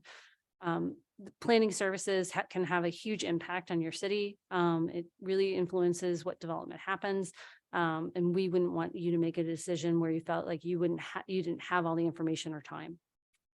You have another question? No, and I would just say I am in favor of tabling the discussion too, just because we did get the information a little later. are you making that motion? I can. I motion to table this until our next meeting or A second. August. What day is that? Next week? Okay. The 4th of heard July that really earlier. threw off this meeting schedule this month. I was like, wait a minute, okay. It's been moved and seconded, discussion. Oh, sorry, my bad. See, I'm all, okay. Well, call the roll, please. Councilmember Jay Simmons, Yes. Councilmember King, yes. Mayor Pro Tem Wilcoxen, Yes. Mayor Brown, Yes. Councilmember Sweet, Yes. Councilmember Tucson, Yes. Councilmember D Simmons, Yes. motion carries unanimously. Can I ask a question? Is there any information or anything that you would like prior to the next meeting, like the reason for the table? Yeah. So I will say I supported it because of what Mayor Pro Tem was speaking on around the cost, right? Like to see what would the cost look like if with a, what are we getting for the 16 hours and this retainer amount versus like, or within 16 hours of the hourly rate in comparison to if we were to hire somebody. Because So you're in favor of the audit? I mean, Because they're together. from the Sarah. description of what I asked the question specifically to understand if the audit was, if it was necessary. And I am in favor of the audit. I think that is okay.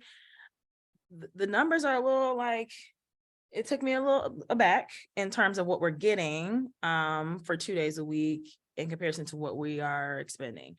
And also I'm still trying to understand on our side around oversight and leadership on the 3rd floor, 4th floor. I don't know what floor it's on right now. For the 2 departments on the day-to-day for these other 3 days a week, because we do have the planners that are there. We do have Katie in her economic development role that's there. And so how does that work if we're saying we are saying that we don't have the expertise? Because I feel like folks who is doing planning right now, the staff, correct? Basically Christopher's still here. So he's doing the technical parts. What does the technical parts mean? Because I'm not a planner. I don't know what that means. Like site plan review. Okay. And But he's not a planner either. Yeah, he's not a planner, because well, that's but why I he- don't understand. have- who's and doing what it. Well, I think the does difference is Holly- the fact that he was in the planning department and under community development has acquired these skills through, you know, Joe being there. And so he has the ability to do some of the zoning things, you know, that he's been doing. These other ones have not been doing them. You can explain it a little bit better. So how can I say this? One of our planners is from the background is in DDA. Okay, so they didn't have any prior experience. And so they never had to because Joe, you know, took up the slack. The other one is historic preservation. So do you see what I'm saying? They have their expertise in those two areas without me getting any more specific. I don't know, I may be saying this incorrectly, but I'm having a hard time reconciling saying that folks don't necessarily have capacity to maintain, because what is the technical pieces of the job? Because then what are our planners doing otherwise? If we're saying that Christopher leaving after only taking this department over for 2.5, 3 months leaves this huge gap. Well, he was already in the department, remember though. Right. But as Okay. the director, I mean, like overseeing everyone for the past few months leaves this huge gap with technical pieces. What does technical mean? I don't understand. Okay. so I can answer that. So the technical pieces mean that any development review that comes through, and you only see a small part of those. You'll see any development review that rises to council level. There'll be daily reviews on signs, fences. There will be reviews on, they'll be just talking to people at the counter or answering questions on the phone. A lot of times that can take up, especially in the summer and the spring, that can take up your planners at least a half of their day is either answering emails or answering the phone. And those are technical details. If you know the zoning ordinance and you've been trained on it, then you could do a fine job. Where it gets more complicated is where someone's coming through with a major development. So they either are putting an addition on a building, or they are looking to build something new, or they're looking for a certain place to go and build a certain thing. Then you need technical skills in terms of knowing the zoning, knowing what's appropriate, knowing also different tools in the toolbox to get them there, what the process is, and then also you shepherd the application along the way. And there may be times where you as the planner say, these things need to happen in order for this to go forward, and knowing when those are. And some of those are a mix of experience and also a mix of education. So every single person in our firm has a bachelor's or a master's in planning. Also, anybody who has AICP after their name is a certified planner, meaning that if they have a master's, they have at least 2 years experience. If they have a bachelor's, they have at least 4 years experience in the field. And also all of us have continuing education in order to keep those initials behind our names. So some of the reason for that jump in price is that the technical experts that we have in terms of education and experience. Not that your planners and your staff have done a poor job, but because of that level of experience, we can come in a pretty quick fashion and help things keep your boat afloat, and keep it going. And then with the time for the audit, improve the processes as well at the same time. And the audit is part of the retainer. So that doesn't happen separately. If you go for option 2, that audit is within the retainer. And I appreciate what you're saying, because one of the things that's really important to me is the point that you just made at the end, is that I want to be clear that when we're talking about this, that we are not diminishing the work of the folks who are in our departments No. right now to say that Right. they don't have the capabilities, because I don't know if that is accurate or if that's true. And I really feel strongly as an individual in the way that I lead and shepherd folks around value and really pouring into folks, letting them, I believe that our staff are wonderful and they can do anything. I do also understand, expertise and years of experience, and like your 20 years, amazing, because I know nothing about planning. So that's wonderful. But I want to make sure that we're not talking about it in a way that it appears that we have to stopgap something because we don't have this, because we have folks who are keeping us afloat right now, right? And working in support of Christopher, who is leaving, and that's very sad. But folks who are supporting him in his role right now, and I want to make sure that we name that and don't, diminish their capacity. Yeah, and I'm not doing that. I'm just being perfectly honest and looking forward to say that I know that expertise will be gone, and I don't want it to be gone and let things drop. And that's where I'm at. And because I have assessed what we have, Katie's here. Katie knows and can testify, and she's learning some of the zoning things, right? She's coming along, but these are things that are taking time. But at the same time, we have projects, we have things that are coming in. So we need someone with that expert, with the expertise that can help them shepherd this. Not that they don't have the capacity. I'm just being totally honest. Because I have the best interests of the city at heart, and I would hate for someone to depart with that knowledge as the other person did, and we fall flat because our employees, both of them are like less than a year. Here in the city. Correct. And their backgrounds are very different, but it's not that they don't have the capacity, but we still have to keep moving. And I believe that they can learn from Carlisle and Wortman as well as they do the audit. I don't disagree with that. I just wanted to make sure to name, because I am not in the business of like diminishing what. No, neither the am I. public- We may know some things, but the public doesn't always know that. And so the framing of the conversation felt a little bit like we were saying something that I just didn't want that to be said or thought. I don't know how else to express the need Yeah. for the expertise without saying that it's not there. Can I just add as your question of what to come back with is Right. like, I would love to understand, for instance, like how the audits, so within option one, like how that fits, like what, so seeing that might take 2 months, like what amount of time might be expected for that in and of itself. And then the other question I have is around, that possibility of if that audit takes 2 months, right?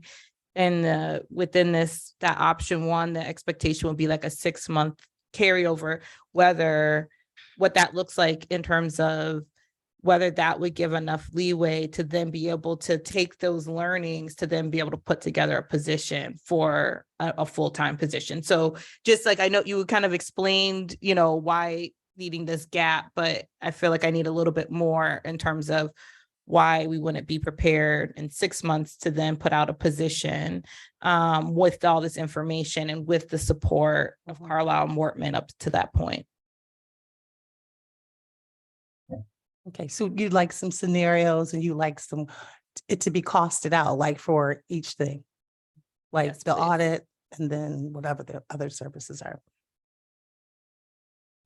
Anything else from council on that? I guess we shouldn't even be talking about this now, huh? Okay. I think we're done. Thank you so much, Megan. You're welcome. Thank you. Okie dokie. Mayor Pro Tem. I move to extend the meeting to 11 o'clock. We've still got a lot of things on this agenda, and I would like to have a short break if possible. Okay, well, there's a motion to extend to 11. There's support. Is there any discussion? Clerk, please call the roll. Oh, all in favor of extending to 11? Any I think we should. opposed? Well, I'm giving the latitude that we're not. oh, we're not close. Yeah, all right. We'll be extending to 11. You also would like a break? Would everybody like a break? No, that's fine. Don't worry. Okay, we're gonna keep going. Councilmember Tucson, you have our next yes, you have our next resolution. Indeed, resolution number 2023-135, resolved by the council of the city of Ypsilanti that the minutes of the July 11, 2023 city council meeting be approved, and I so move. Support. You've been supported. Minutes, clerk, please call the roll. Councilmember King, Yes. Mayor Pro Tem Wilcoxen. Yes. Mayor Brown, Yes. Councilmember Sweet, Yes. Councilmember Tucson, Yes. Councilmember D Simmons, Yes. Councilmember J Simmons, Yes. motion carries unanimously. All right, Councilmember Tucson, you have our next resolution as well. Right back at you. Yeah. Resolution number 2023-136. It is resolved by the council of the city of Ypsilanti that the certain ordinance entitled an ordinance to repeal city code section 58-123 be adopted on second and final reading, and I so move. Support. Ooh. Rock, paper, scissors. Any discussion or questions before we vote? Mayor Pro Tem. I wasn't here last time. I was at the sessions that we discussed the legal strategies for this. I've been approached by a number of people who didn't appreciate that part of it. Who saw this as we can't give in to these people who, do that. It's just like, and to me, it's a strategic move to repeal this and move forward with other ways to get this information to people. I do have one question for Mr. Barr. In the section that this is getting repealed, there's other information that is still being required of the landlords to present, and that's about discrimination and tenants' rights. Can you address what mechanism is in place to require them to present that, and what is the legal, why aren't they complaining about that? Well, first of all, at the first reading, it was discussed that the ordinance as presented was a little bit broad. And so when it comes back, it's limited just to the voter information. I made that clear in the information. And I think I mentioned previously that the issue of police power allows the city to regulate health, safety, and welfare, safety issues of tenants, information like that. And everything else in the ordinance is compliant with that, but the voter information is not within that purview. And that's one of the main threats of the argument. Okay, so that's all in health. Right. Okay, thank you. That's all I have. All right. Councilmember D Simmons.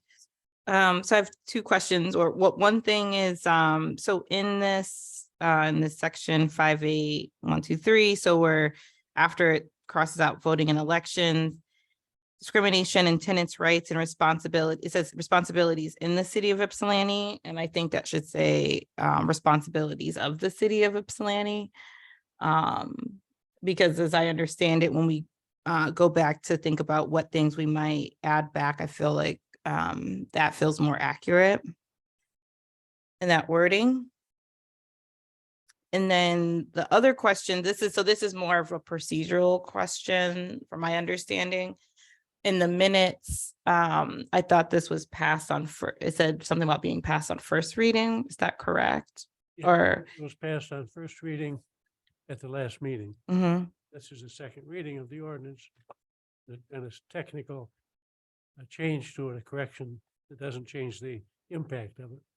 okay, great, thank you. You know, Oh, that was all? That's it? Yes. Okay. Anything else from council? Don't understand the prepositional change. Because the landlord is talking about the rights in the city of the tenants. This isn't something that this, It If- says, if the it landlord says it will was- provide this information regarding discrimination, tenants' rights and responsibilities. I think it's of the city, not in the city. but if we're requiring the landlord to talk about the responsibilities of the cities, that falls into the same argument that is being taken out on the other part. If it's just within the jurisdiction, that's a different issue. But if you say that this is something of the city that the landlord has to do, then it enters into the same kind of argument. So it's not that the city of Ypsilanti has those responsibilities. what the ordinance and the idea of this amendment is not to change anything else in the ordinance as it existed for many years, just the voting part of it. But the landlord's obligation under it is to advise the tenants of the rights provided by the city in the city ordinances. And I'm comfortable with the ordinance as it reads.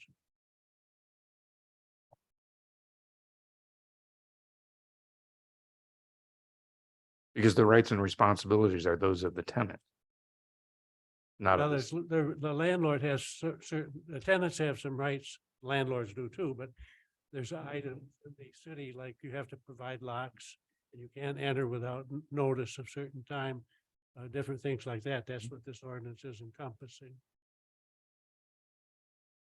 And it indicates that the landlord has a duty to advise the tenants of those items.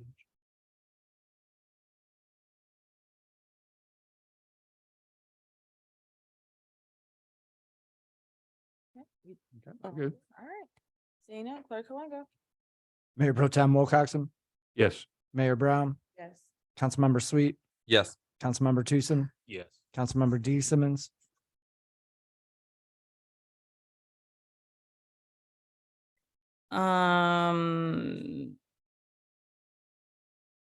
Yes.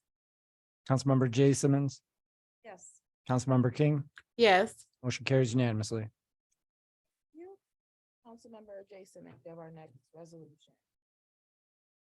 Resolution number 2023-137, resolved by the Council of the City of Ypsilanti, that an ordinance to amend Chapter 106, Article 5, Section 106-454, subsection A of the Code of Ordinances, City of Ypsilanti, to adjust sewage disposal rates approved on second and final reading. I so move. Moved and supported. Any comments, questions from council? Seeing none, Clerk Kalanga, please call the roll. Mayor Brown, Yes. Councilmember Sweet, Yes. Councilmember Tucson, Yes. Councilmember D Simmons, Yes. Councilmember J Simmons, Yes. Councilmember King, Yes. Mayor Pro Tem Wilcoxen. Yes. Motion carries unanimously. Jason, we have our next resolution. Resolution number 2023-138, resolved by the Council of the City of Ypsilanti, that an ordinance to amend Chapter 106, Article 5, Section 106-454, subsection B of the Code of Ordinances to increase water rates within the City of Ypsilanti be approved on second and final reading. I so move.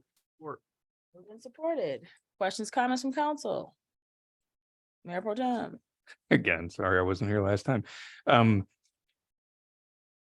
A couple meetings ago, we addressed having delinquent water bills added to liens on properties through the taxes.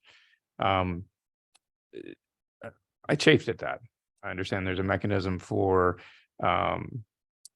when this goes to the county, then there's a mechanism for those people to get relief with that. And the way it was explained in that meeting was that those things wouldn't happen until it went to the county, and there was no mechanism for either Yucca or for the city to give that relief. And I understand that Yucca has been gracious in terms of working with people who are delinquent up to that point, and some of those bills were pretty high. So I get that. So my question is there, Great Lakes Water Authority just keeps raising prices and had some experience with them, but what is the mechanism for pushing back on them? In terms of their raises, this is passed down, I understand that cost is passed on to you. I think it's passed on to the consumers. And how much impact can Yucca or other municipal services within Southeast Michigan have on the Great Lakes Water Authority to change that or to temper that increase? And Thank you, Councilmember Wilcoxen. YCOA is heavily involved with Great Lakes Water Authority and member outreach. A number of staff members are involved, whether it be through contract negotiation, different committees. I'm specifically involved in a group that's just studying the GLWA rate methodology and structure. I do believe most of the communities are heavily involved in the rate increases that are passed on. I think the recent issues with Highland Park would be an example of that, where member outreach was very strong in their position in regards to how those dollars were being managed. And some of those rebates are going to come back to YCUA. It's a very small amount, but they will come back to YCUA that's been previously paid. In general, they do, as part of our contract, that is part of the process that they pass on a rate increase to us. They have a 4% requirement that when GLWA stood up, that's involved in just the revenue side. That does not necessarily mean that the rate increases are capped at 4%. Each community is subject to different costs that are part of the delivery system. I think since GLWA stood up, they've done a good job of communicating those costs. I think the costs of water treatment, delivery, infrastructure management is going up in this country all around, and it requires continued investment and dedication to that system to ensure that we have and continue to deliver the great water that we do to our residents. Would be my response. That's it. Any additional questions? Any That's it. other questions, council? Thank you. Thank you. Clerk, please call the roll. Councilmember Sweet, Yes. Mayor Brown, Yes. Councilmember D Simmons, Yes. Councilmember J Simmons, Yes. Councilmember King, Yes. Mayor Pro Tem Wilcoxen, Yes. Councilmember Tucson. Motion carries unanimously. Councilmember D Simmons, you have our next resolution. Resolved by the council of the city of Ypsilanti that the attached fee schedule is adopted pursuant to the Ypsilanti City Code, and the following fees relating to various sections of the city code and activities of the city are hereby established. And the various city departments are authorized to charge and collect such fees effective immediately. I so move. Support. Been supported. Discussion. This is why I asked for the. I'm joking, of course. Councilmember D Simmons. So I probably have a few questions. I probably won't do them all at once because I'm trying to make my way through the list of these different fees and things. Some of these are just questions as I look at this, like I was trying to figure out, for instance, looks like there's some additional fees that are added for utility repair modification or new utility installation. I was trying to understand what that meant, as in if somebody is updating their water heater that they have to pay the city. No, okay. That's what I don't know. I don't know. So that section of fee is the right-of-way permit fee. So the city processes quite a few permits per year that regard work done in the right-of-way by people other than the city. So utility repair is, if somebody needs to go in and fix their sanitary lead, if somebody needs to go in and fix their water main or their telecommunications line or something like that. They're generally digging into the roadway and ripping it up, and we have to take a look at their plans and review it and make sure that they're going to be doing everything to spec, and then communicate with them, coordinate communications with other people, fun stuff like that. Okay. And then there's something else. Hold on. And then, this is a different question. Which is around, so when thinking about, like the rental fee, inspection fees and things of that sort. So I see that there's no changes in those, but I guess my question is whether those fees feel like they're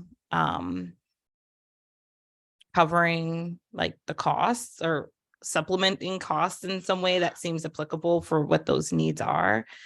I asked just because we're like short-staffed in our billing department, and this is like one of the big areas of work. And then also I have some questions around which I know I have some specific questions that I'll ask about building department things and like patterns in terms of like how many re-inspections are needing to happen, or how many no-shows do we see happening within different spaces and things of that sort. But I saw your hand, Andrew. So prior to the building department manager having to take leave I checked with him and he was comfortable with the current rates as they are. Per law, we can only charge for what the city performs. For those other questions, with him not at this meeting, it's going to be difficult to answer. So I would suggest just forwarding those questions to the city. Yeah, we'd have to get the data and get it back to you as far as the no shows and things like that. And then I see too that, so in the park, that there's a lot of increases for those rentals, and then like the noise permits and things like that too. And some of them are pretty significant increases. So I was just wondering, kind of, is this as a way, because I was going through these different, and of course, I didn't look up what each of the classes of events are, but I have a little bit of understanding from previous times when I've looked at it, but are some of these increases in order to limit more? Is this to get more in line with other areas? You know, so for instance, you know, like the noise permit going from 100 to 500, that feels pretty significant. From $400 to $1,000 a day. Even for class 1 events, 100 to 250, 200 to 500. So I'm just trying to get a sense of kind of the steps for those increases. If we're trying to, are we trying to make it so we have fewer events or fewer? We're trying to cover at the actual costs. We have not been charging enough for, especially our personnel. Yeah. Right. Yeah, we have not been covering our costs with our permit fees. So what we've been finding is, especially with the larger events, and we'll start there. So the largest event would be like a class 4 or 4A. Those are the scale of Beer Fest or Spark in the Park. So those require several days of staff supervisor time, a lot of my crew doing work in the parks, mowing, cleaning up, hosing things down, fun stuff like that. All the way down to somebody's baby shower in a pavilion. It's a fee to help offset the time invested, and not just DPS too, for Spark in the Park, for instance. I know the chief and his staff spend a significant amount of time putting together staffing plans, emergency response plans, as well as just staffing the event. So I'm not intending this all to be a DPS show, but there is a significant investment into events in the parks, and it is as much about the direct cost of that time as it is the opportunity cost. Other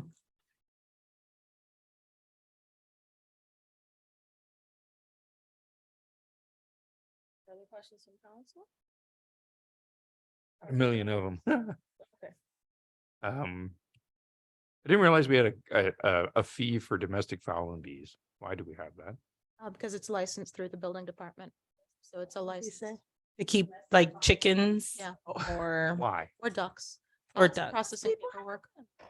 Why do they have to register them? That is it. There's nothing in here about a dog. There's nothing in here about a cat or anything else. Dogs they all need to be registered. They're registered through the county. Yeah. Right. All right, answered that question.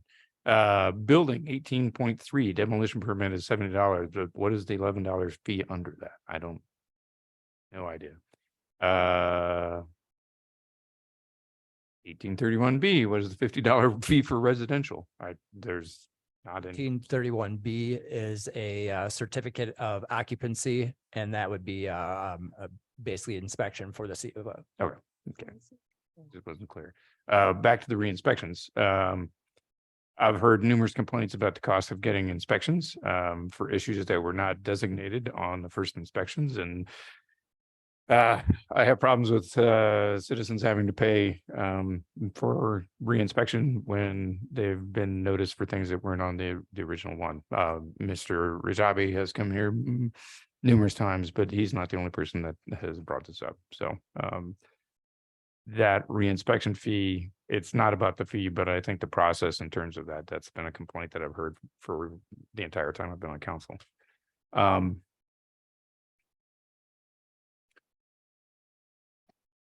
This, in P and D, there's a site plan review is listed twice, once with no code and once with 122.309. I don't know what that's about. Which one is that? Site plan review. This says 500 plus. Yeah.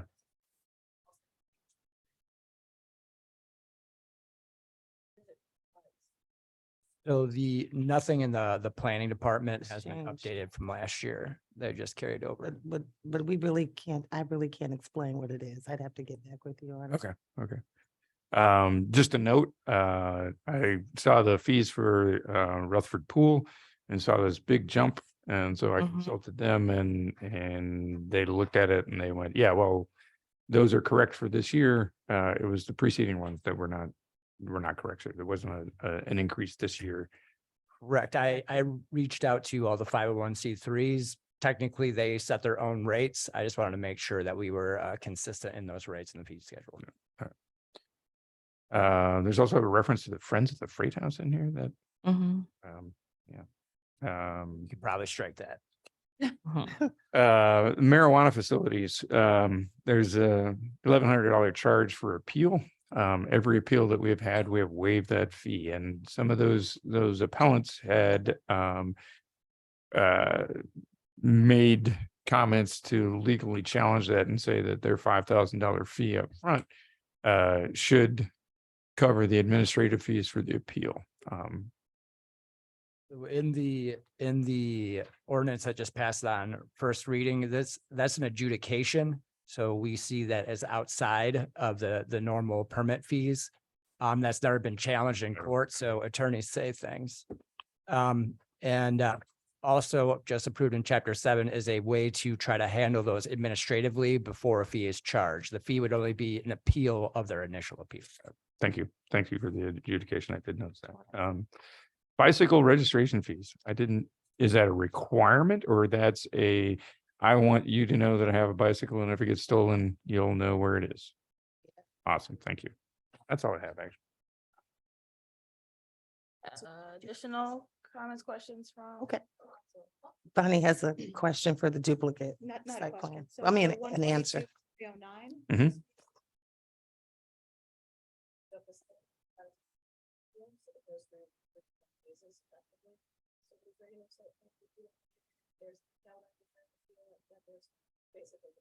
Okay, thank you.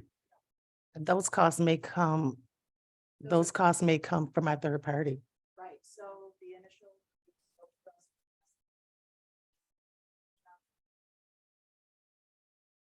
Yeah. I did have one more question. I could sneak it in. I know people are here. There's a construction estimate fee. And there's two different rates. There's one at 6% and one at 9%. I didn't see anything in there that really delineated what engaged those two different rates. Well, it was after the 122.309. Well,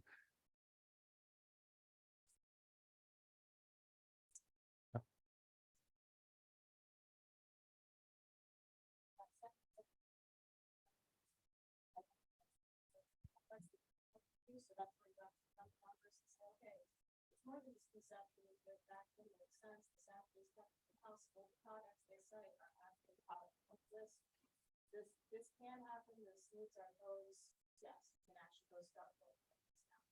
And then that final set, that 9%, that is when you actually know the construction sector all of them. So every time they pour concrete, every time they put down pavement, every time they install drainage, they're going, yes, what they're putting underground is what they said.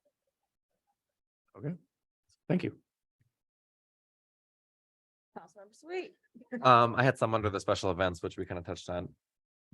I'm just confused where all the classes are listed, the types of events. And then on the page following, they're listed again, but the descriptions are the same. Okay.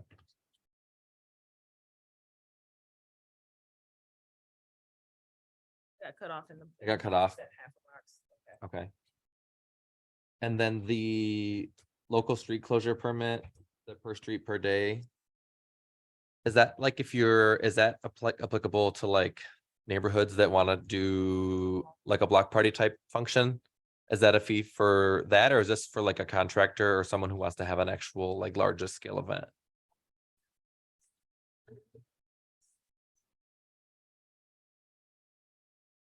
Yeah. That's fine.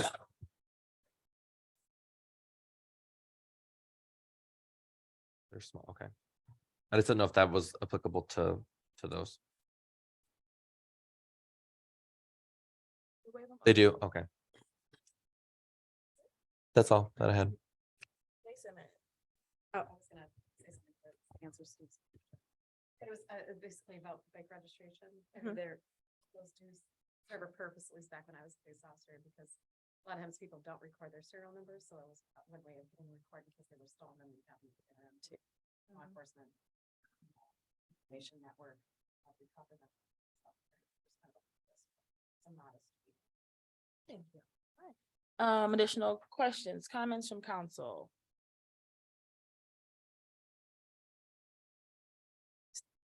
Seeing none. Clerk, please call the roll. Councilmember Tucson. Councilmember D Simmons, Yes. Councilmember J Simmons, Yes. Councilmember King, Yes. Mayor Pro Tem Wilcoxen. Yes. Mayor Brown, Yes. Councilmember Sweet, Yes. motion carries unanimously. All right, thank you. Councilmember D Simmons, you have our next resolution as well. Resolved by the City Council of the City of Ypsilanti, whereas the collection of curbside recycling and yard waste is an ongoing and current service offered to residents in the city of Ypsilanti, and whereas the environmental dump truck is vital to collecting recycling and yard waste, and whereas the City Council of the City of Ypsilanti has allocated funds in the fiscal year 23-24 budget of this purchase. And now therefore be it resolved that the City of Ypsilanti approves the purchase from Wolverine Freightliner East Side Incorporated in the amount totaling $355,845 to be expended from the appropriate environmental motor pool capital accounts with any change orders to be approved by the city manager. And I so move. Support. Moving supported. Did we say $4,000? Bonnie, good evening. So, as you probably have noticed, this is substantially similar to a previous resolution you guys passed in, I want to say February. This is, Wolverine Freightliner called us up and said, hey, we found another one of these trucks. Would you like a second one?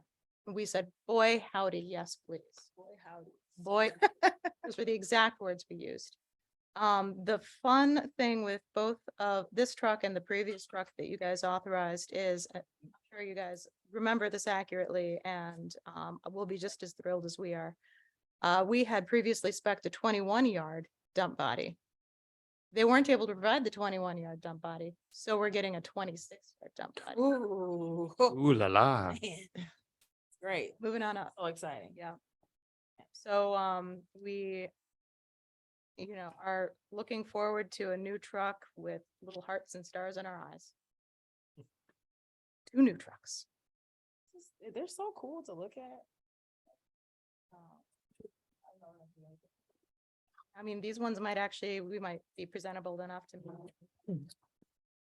All right, questions from council? Does this have the The flipper thing? It does have the flipper. It the doesn't have tipper? the arm.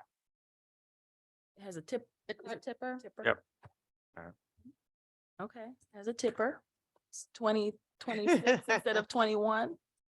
26 instead of 20. Instead of 20, all right. Other questions, comments? Very excited about this, Bonnie, just very excited. Not as exciting. It's my mechanic. All right, clerk, please call the roll. Councilmember D Simmons, Yes. Councilmember J Simmons, Councilmember King, Yes.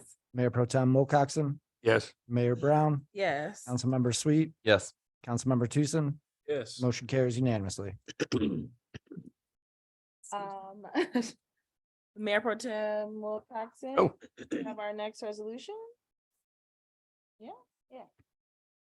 Resolution number 2023-141, resolved by the council of the city of Ypsilanti, whereas the safe functioning of emergency services is vital to protecting health, safety, and welfare of the residents and visitors of the city of Ypsilanti.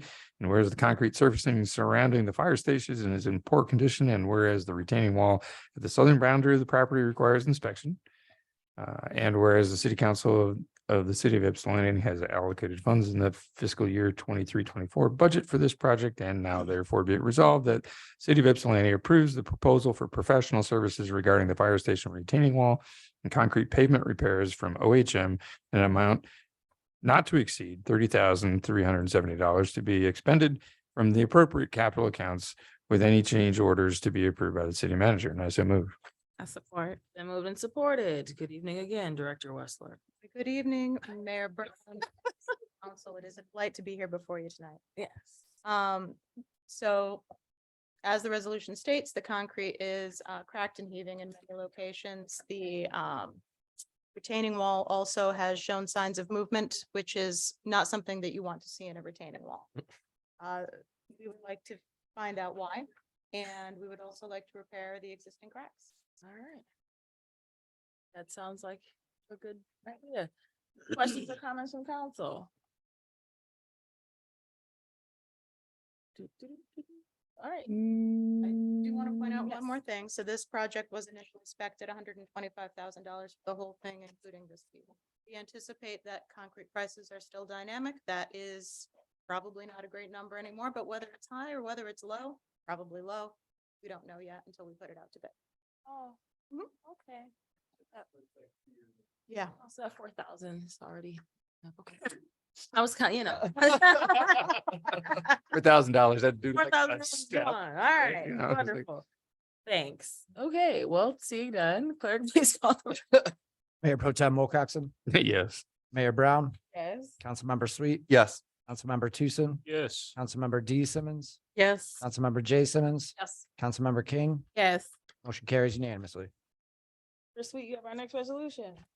Resolution number 2023-142, resolved by the council of the city of Ypsilanti, whereas the safe functioning of emergency services is vital to protecting the health, safety, and welfare of the residents and visitors of the city of Ypsilanti. And whereas the police department has recurrent issues with water intrusion in the basement, and whereas the city council of the city of Ypsilanti has allocated funds in the fiscal year 23-24 budget for this project. Therefore, be it resolved that the city of Ypsilanti approves the proposal for professional services regarding the police department basement wall repairs from OHM in an amount not to exceed $19,650 to be expended from the appropriate capital accounts, with any change orders to be approved by the city manager. And I so move. Support. Movement supported. Welcome back. Dear-elect. Who are you again? I am, I've forgotten it now. I think I'm Mayor Pro Tem. No, the police basement is in poor condition. At the very least, we'd like to stabilize it and prevent additional water intrusion. It has had issues with recent storms, with flooding, either due to drains that have been opened or through just water intrusion through walls, and a mix of both in many cases. This will help us ameliorate that. Due to the ongoing the concrete work that will be going on at the same time, potentially with the fire station and the retaining wall. We won't bid these together because they're different scopes of work, but we will require that each bidder on one take a look at the other, because it's all concrete and they're all related fields of work. So if we can get a better price with both of them, great. And if not, they don't depend on each other. Okay. Questions from council about the basement wall in the police department? Seeing none, clerk, please call the roll. Mayor Brown, Yes. Councilmember Sweet, Yes. Councilmember Tucson, Yes. Councilmember D Simmons, Yes. No. and Councilmember J Simmons, Yes. Councilmember King, Yes. Mayor Pro Tem Wilcoxen, Yes. motion carries with 6 yes, 1 absent. All right, thank you. Look at Okay. us taking care of infrastructure. Yeah, This is yeah, nice. look at us getting, it's 10:03. We may not listen. All right. Ah. So the last item on our agenda here Is the discussion about evaluations of the city manager and the city clerk. I'm gonna hand it over to Councilmember Jay Simmons to lead us off, if you're Sure. okay with that. Yeah, I'll just, Okay. because I was gonna follow up with The any question. feedback I got. So I received one from council member that came up in the last meeting and I said, hey, please send this to me. So under the leadership and professionalism on the clerk evaluation, and sorry, I'm just pulling that up. Leadership. I think it was like the last question. Yes, yep. And so there's a desire to change it instead of saying consistently makes service to the city a priority or of a personal interest, a desire to change it to say demonstrates the ability to reach timely decisions and initiate action, which is the same as the city manager's evaluation. That change to me makes a lot of sense. So I don't know other folks' thoughts, but that was one. Works for me. Okay. And then I also received just a couple of other suggestions and comments, and I think some of these were answered in the previous meeting, but I certainly go through these again. There was a question about why the evaluations don't go to HR, and as we talked about at the last meeting, because the clerk and manager report to us, and so there's just kind of a conflict, and we don't want to have there to be any issues or concerns because HR directly reports to one of the people being evaluated. So it just is, it's a separation that makes a lot of sense. And that's why. And I'm not sure, there was a question about the mayor participating and not getting them. So basically the way we do this, we'd send out the form, everyone gets this form, including the clerk and the city manager. They fill out their evaluation and then we all individually fill them out on our own. And the recent past anyway, I was the one who ended up being the one who would compile them into one comprehensive document. And the evaluations aren't destroyed. I know I have them electronically and people kept theirs electronically. So nothing's kind of lost with that. So I'm just answering some of the questions that came up. Yeah, these things are related to what's in it. So, Okay. but a lot of what you're saying, so it says in there that the evaluations will be destroyed.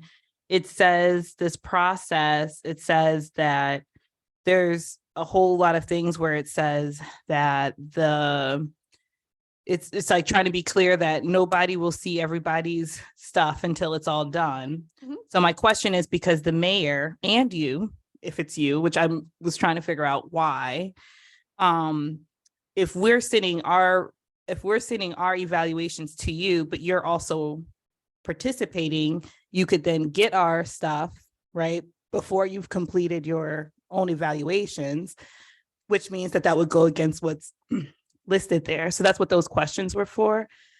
The thing about HRs, if they're just kind of collecting things to tabulate for then us to figure out information, the way I understand that seems to be something that could happen in that space. But if that's not the case, I don't know that you didn't answer what the concern or question is, which is kind of the order of operations for how these things are happening. Yeah, so why have I been tasked with this? Because I'm the one who's the HR professional. So, I mean, I was just tasked with this, right? I mean, out of the group. But to come up with this, but to then do the tabulations as well. So we're sending it to both the mayor and to you. So So it's two people. Typically a committee that does it, and Okay, yep. in recent years, it's been Me. myself Yeah. and Jennifer. I wasn't the mayor at the time, and another council member, and then we meet as a committee after it's been tabulated, and Jennifer took the lead on that because she's an HR professional, and so we figured that was the best way. We're probably not following the process that's on this form, and that's what you're saying, is that what you're reading here is now what's been happening. And so maybe we need to update this part We can. to make it make sense of the process that we've been using, because it's not just two people, it's been a 3-person committee, and then the tabulations were done by one person, but then the committee reviews that before it comes back to the rest of the body, is what had happened. Right. Typically, I would kind of just redact names that Yeah, would just try to redact it. keep, so, I mean, someone is going to have to tabulate them, right? I don't agree with sending them to the HR person that reports to one of the people being evaluated. I just think that's not in our best interest, and it's not I wouldn't say a good practice. Ideally, it'd be better if it was external altogether, but we don't have that capacity. So So maybe some of these things will come into, so like there's things where I talk about like timeline pieces, so maybe that could be more clear. Because I'm just thinking like, you know, like somebody who might be like really, like, it's like the first day it comes out, I send it in. Well, then like the whole thing about us not seeing each other staying isn't kind of addressed. So I don't know what you would suggest to make sure that that is clear, that we're not sending it. yeah, no, I mean, we're gonna clarify that, I guess, today. It's like when we figure out the timeline, you know, this can change, any of this can change, but what I would propose is what we did essentially the last time, right? Set our timelines of like, how long do you have to evaluate? And then, you know, send it. I mean, again, people were sending those to me. That's what, you know, so it's just one person who's seeing and tabulating. And then that, you know, information had been kind of shared with the committee in the past. And then it was sent as a completed just PDF to, you know, the clerk and the manager. Once I compiled what they had also sent, I can't remember now if they sent their results to everybody. Yeah, So we we get waited those till there was- beforehand so that we can have those as. Yeah, well, it gets compiled into one document so that theirs are on one side and then everyone's comments are another, so it's side by side, which you should have seen a copy of. So it ends up being one review. I'm talking about their self-assessment that we Yeah, get I ahead think of probably time. did. And we can have them do theirs first and send it to us, which is fine. Yeah, I think that's what we did. Yeah. Yeah, I think that's what. So yeah. either timeline, I mean, the timeline stuff doesn't, I mean, again, I'm open to doing whatever. And so, and then you're saying that we do not, so where it says that the evaluations are destroyed, and just the summary, the summations are retained, that's not the case. We don't actually destroy the eval. No, so So we should strike that out. no, until like once they're completed, then it's gone. You know what I'm saying? I'm sorry. So it's once we're in process, so until they're tabulated, if the committee has any questions, you know, I have those. So then my question is, then what is lost if we are destroying the evaluation? So between what we retain and what we don't retain? Nothing. I'm just trying to get a sense of that. Yeah, the only thing that's lost is individual scoring, but not comments. So all of our scores are averaged, and there's our kind of score with comments along with the clerk and manager's score, you know, self-assessment with comments. So essentially the only thing lost is just individual scoring because it's averaged. So then I guess the reason one of the reasons I was thinking about this or wondering about this is, for instance, for like a FOIA request or something. So let's say we go through the process and let's say somebody's like, wait a minute, nah, this ain't right. And they want to FOIA the process. They want to get a sense. If we're destroying that, then we're just kind of giving them saying, hey, this is just kind of the average, but it kind of it loses some things, I would think, maybe within that process. So that's what I'm trying to figure out, kind of why that is the case. And Part of this is also to because some folks feel more, I don't know, comfortable making comments. Honestly, it's been a struggle to get folks to make comments and to give honest feedback or any feedback at all. And so part of the reason this process was developed in a way to, in some ways, anonymize was that so people would feel more comfortable speaking up about good, bad, or otherwise, and actually providing honest feedback. And so that's a big part of the motivation for how this was structured. So, you know, again, the process can be whatever, but, you know. yeah, I mean, I would put forward that I feel like, I guess to the point of like whether we're solving the right problem, like maybe it's more of like whether people feel like they have something to go on to respond.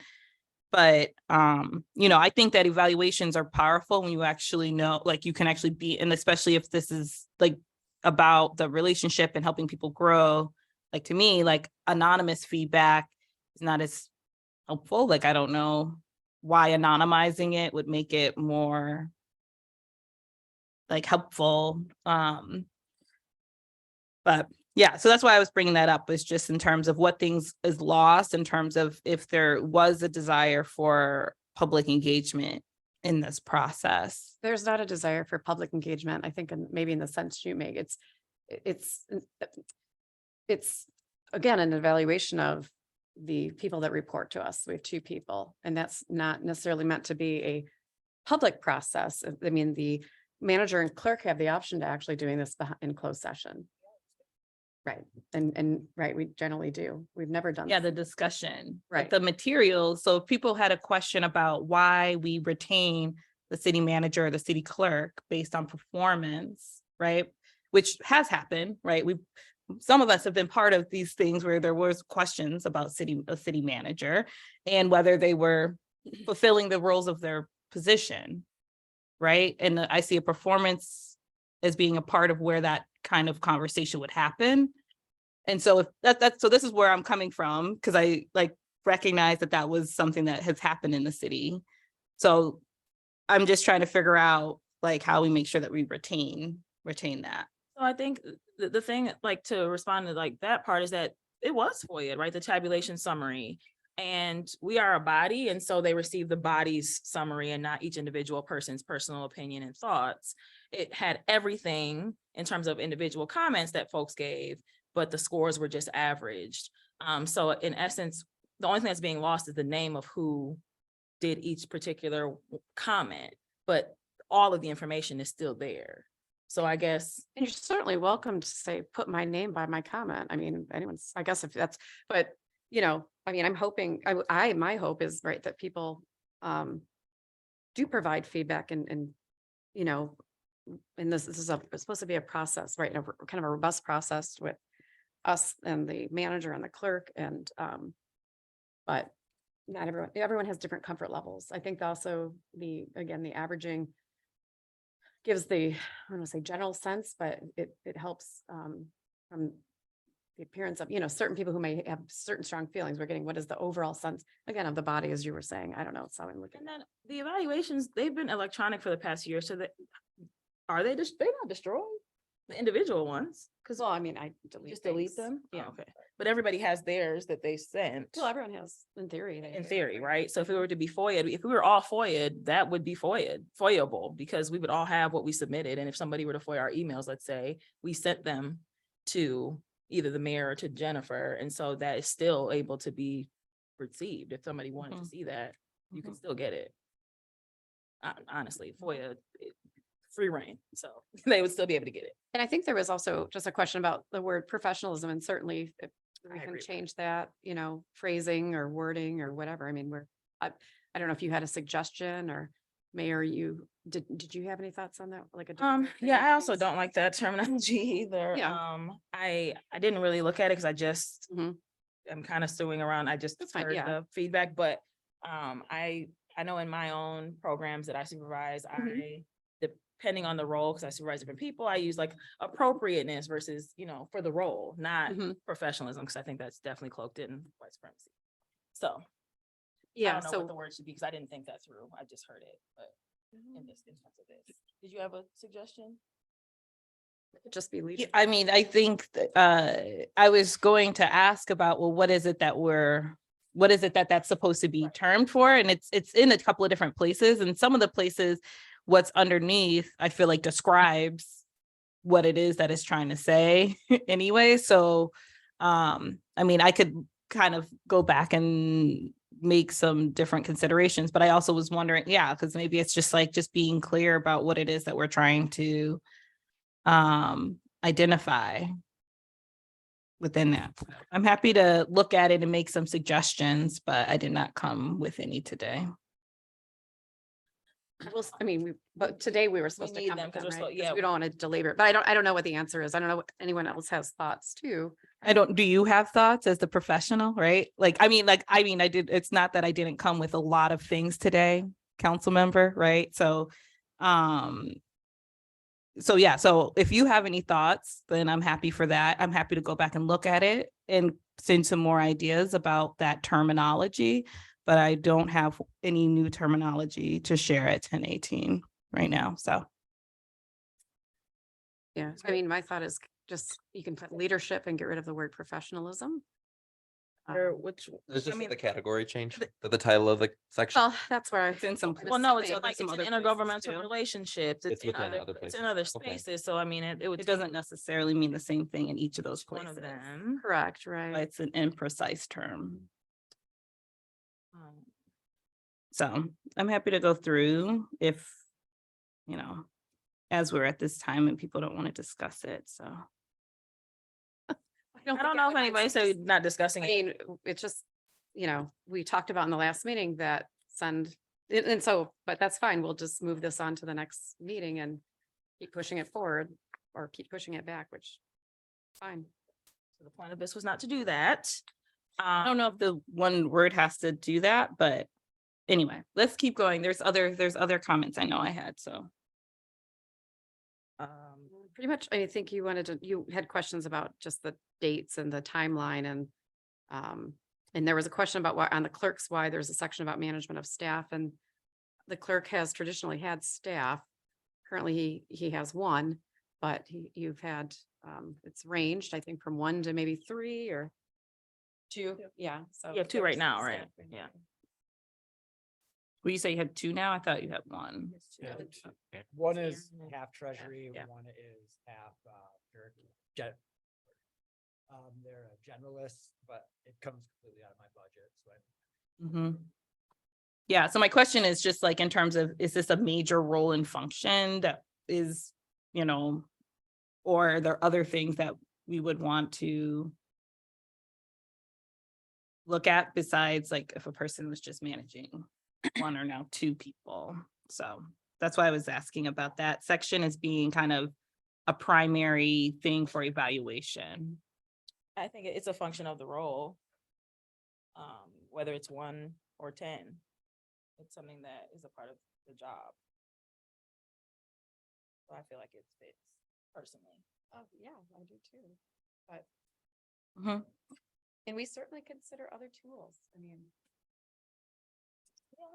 And then we're also gonna work out these timeline pieces that we're doing tonight too. I think we're supposed to decide on those tonight, aren't we not? Okay, okay. But okay. So if the conversation about the professionalism piece is not gonna hold back the timeline being established, then we should move on to that, or do folks want to work through this professionalism thing? I think the only thing without finalizing, I mean, it's just when does it start? Right? When does what start? I guess if we have to know, have like final language or whatever. To actually start the process of completing it. Well, that, unless it's just a certain date, because I thought we agreed at the last meeting that we were going to finalize today. And then, but I don't, again, I'm just one person. What are thoughts from other council members About the timeline?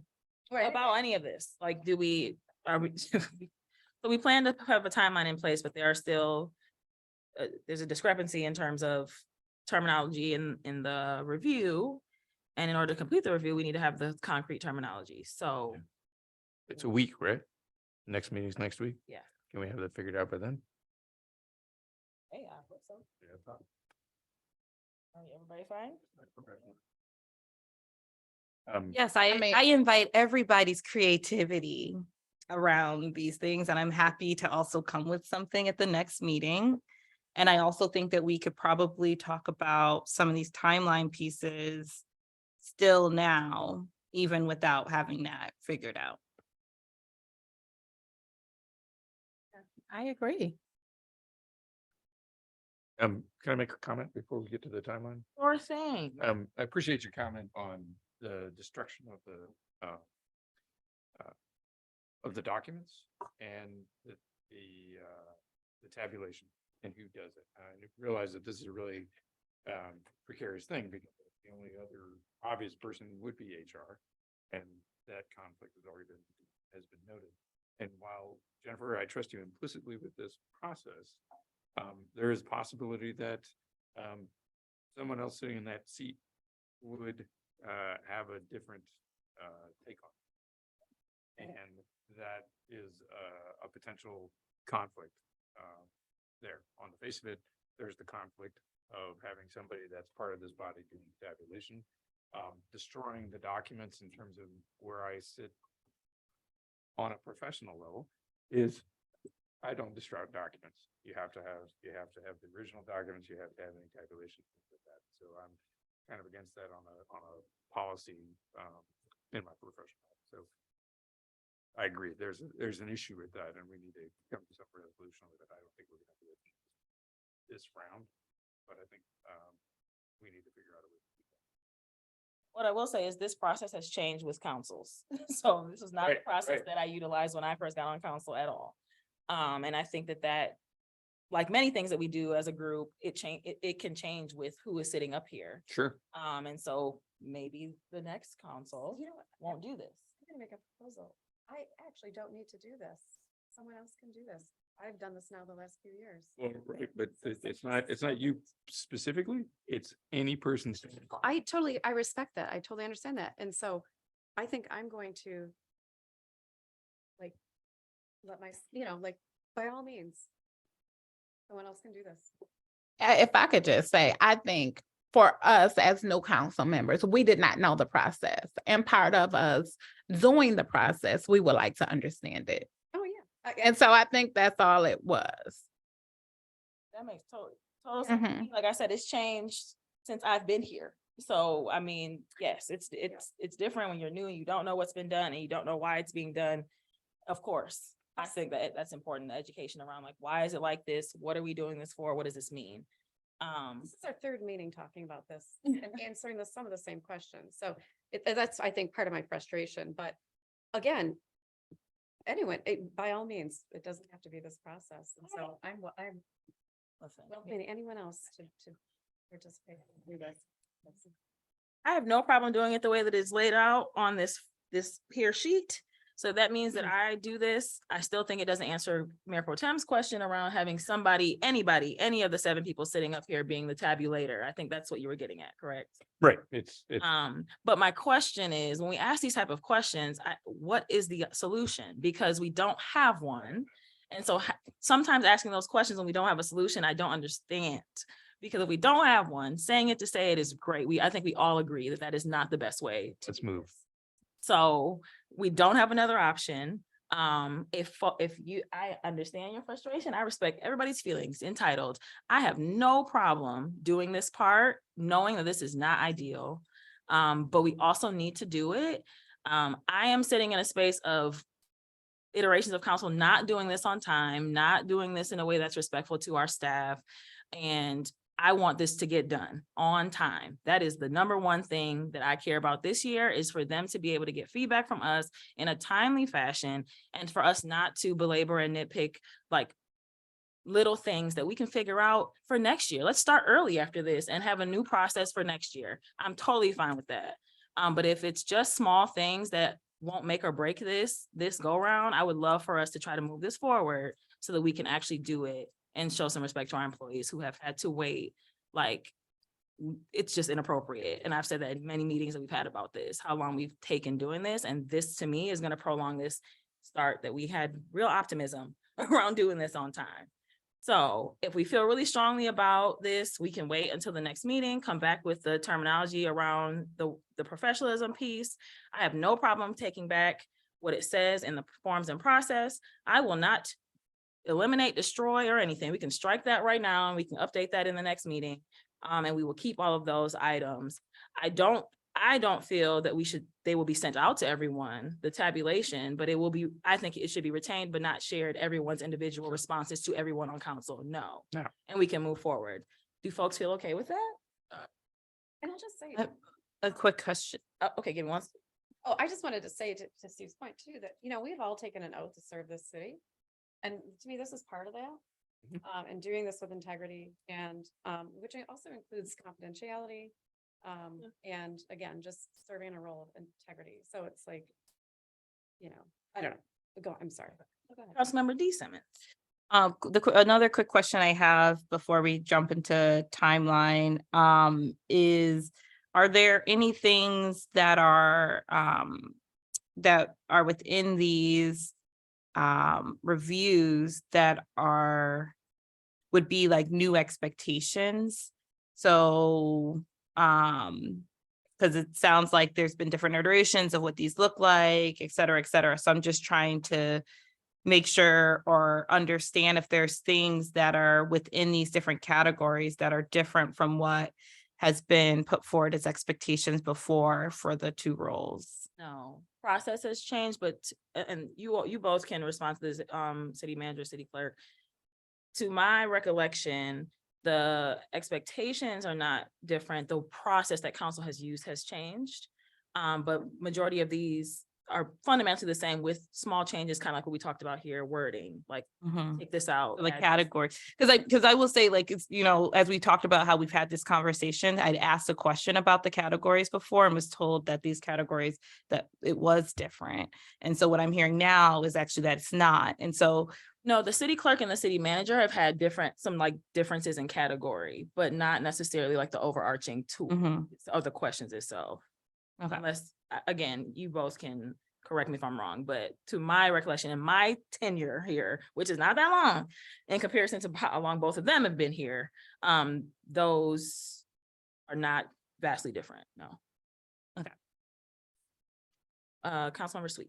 Kind of going off the point that she was talking about with what's being evaluated is there's reference in here to comparing the evaluation to job descriptions. And we all know that job descriptions often don't get updated with expectations all the time. So I just think we should be mindful of when the last time that was updated based on what is the current expectation right now, right? Based on when those were written. So yeah, do the job they might not- descriptions, do they have that kind of date stamp on them? So we would know that. That I don't know. They should have, everything should have a stamp on the date. Okay. So we just need to be, Oh, you're saying, okay. yeah, like if it's from 2010 or we, you know, that's just a random, but like, that's not going to be probably relevant to what's how the city functions now. You know what I mean? So maybe at the time there was a assistant city manager that did things that, you know what I mean? The staffing structures changed. So just to think about that, if it's something we're supposed to be comparing it to. Good point. And anything further on discussion before? we move Timeline. Well, yeah. Before we move to the timeline. Anything before we move to the timeline? Okay. Okay, so seeing that we're gonna discuss this or finalize this tool next week, but timeline.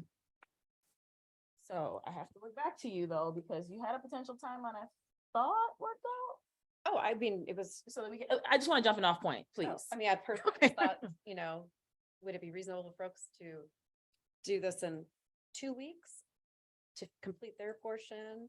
Also the clerk and manager. We want them to finish theirs I first. think they should finish this first. But Yeah, so there like should be, a 2-week period for them. Then it gets sent, you know, their evaluations get sent to us, and then could people turn it around in 2 weeks? I hate giving, you know, I hate there being more time because I think that's gotten us in trouble before. So, you know, just, it's like get it done and then turn it around and then, you know. Then it'll have the take longer to conversations, formulate. the conversations in early September. So let me look at the calendar. That's what I was thinking, September. So if we is when this would move forward. first, 1, 2, 1, 2, Yeah, there's only one council meeting in August. clerk. So if you wanted to do the evaluations, in September, the meetings are the 5th and the 19th. If the city manager and I were able to turn around ours in a week and get them to you by the 8th, then council could have until the 22nd, and then we could move forward with the evaluations in September. On either the 5th or the 19th. or Well, yeah, we usually split those 1 and up. 1, right? Mhm. Yeah. Oh, okay. Thoughts? well, I know, Yes, Councilmember D. Simmons, sure. yeah, so I think that it makes sense. Yeah, so it's helpful to think about like when the self-evaluations go to the mayor and then when those come to council.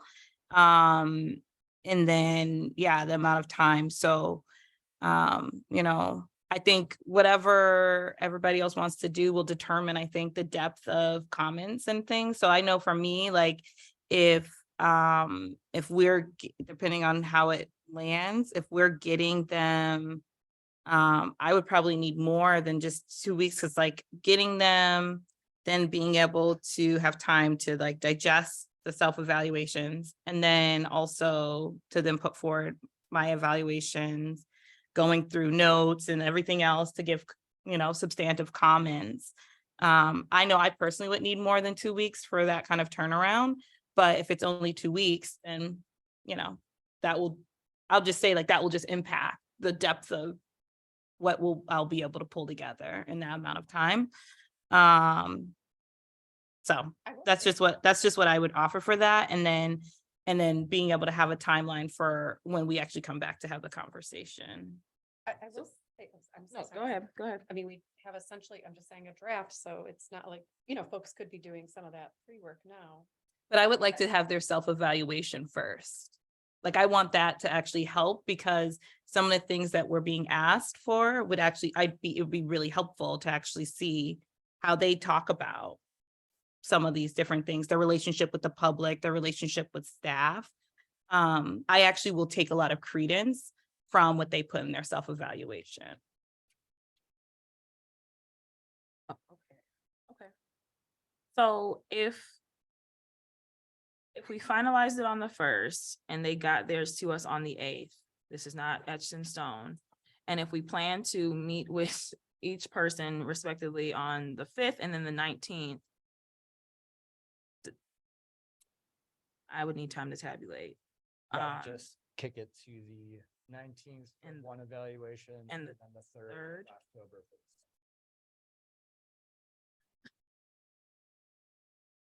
That scenario only gives them 1 week to do. Right, and I don't. Well, Andrew suggested that. Right, I was only repeating what was said out loud. That is nothing is etched in stone. I know the work I do, it won't take that long to do that for me. I will say that it's right, you've never been the hold up. Like, Yeah. you're a manager. It's not you all that hold this up, it's us. It's the body that has held this up. So city manager, would a week be okay with you as well? Okay. So if we say that we'll get them from them on the 8th, and then we have 1, 2, 3 weeks. I have time to tabulate. The first one being on September 19th, the second one being on October 3rd. Do folks feel okay with that? What date would, So when do you need them by? so this is, I'm about to, listen. I'm slow motion. What do you need? What do you all need? I will make it happen. I will stay up. I will get it done. It doesn't matter. So if you can get them to me, the first one will be on the 19th. So if I could have them, and I would want them by like September 1st. The latest September. That's Labor Day, huh? The 4th.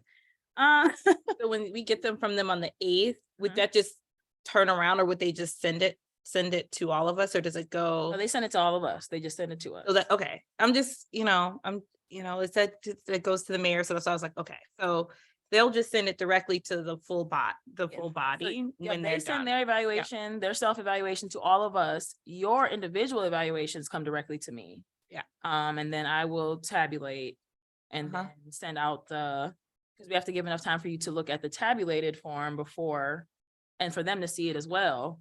Before the we have the discussion. meetings on Yeah. the 19th. So. Yeah, the 1st of September.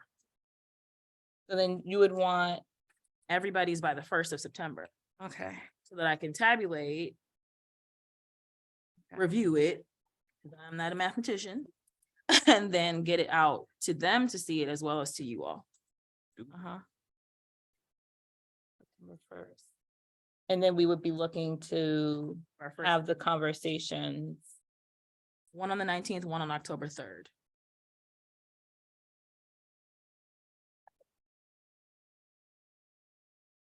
And does it matter which one is what? Like, do we do them in a specific order, or? No, it just, whoever's feeling froggy, who wants to go first? It's fine. Let's talk about it. Does that feel okay for everyone? Yeah. I thought you were, okay, all right. All right, so we're gonna finalize these on the first. Our clerk and manager are gonna have until the 8th to get them to the council.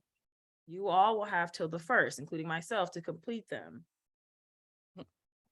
I will, oh Lord, I will get them out to you. I will get them out to you by the 8th. That's, this is the tabulated thing by the 8th. Y'all putting the squeeze. Okay, I will get them out by the 8th.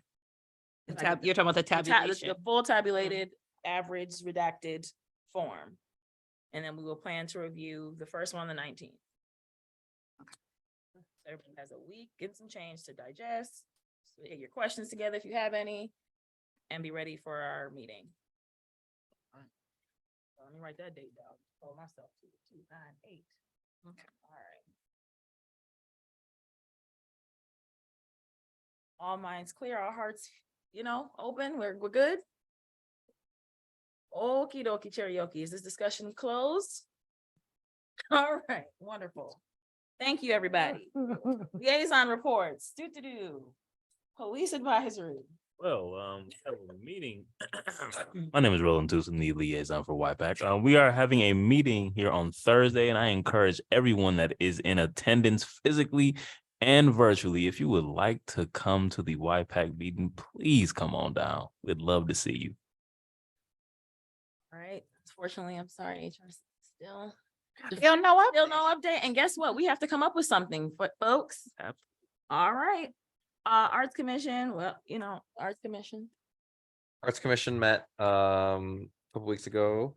They are, we talked a lot about the merger process that we talked a lot about tonight. They also spoke about some of the stuff they're doing. They're an artist survey that they've received funding to conduct, and then discussed more details about their poet laureate program in IPSI. Thank you. Parks and Rec. Also discussed merging as well, and then held their elections, and then I've had a chance to meet one-on-one with the new chair, and so I think that they are in a good place. Thank you. Sustainability. None. HDC. Nothing, Drew. Planning. As pointed out earlier. All right, sorry. Right, all the There comments. hasn't been a meeting, although I showed up for it. I didn't get to email that. Oh. ZBA. All right, SEMCOG. Nothing to report. Watts. I just wanted to mention a few things, and Bonnie, maybe you are aware of these things, but in our last Watts meeting, it was mentioned that there are some opportunities to get help with planning grants at Watts, and that there might also be dollars available for planning related grants. It was mentioned.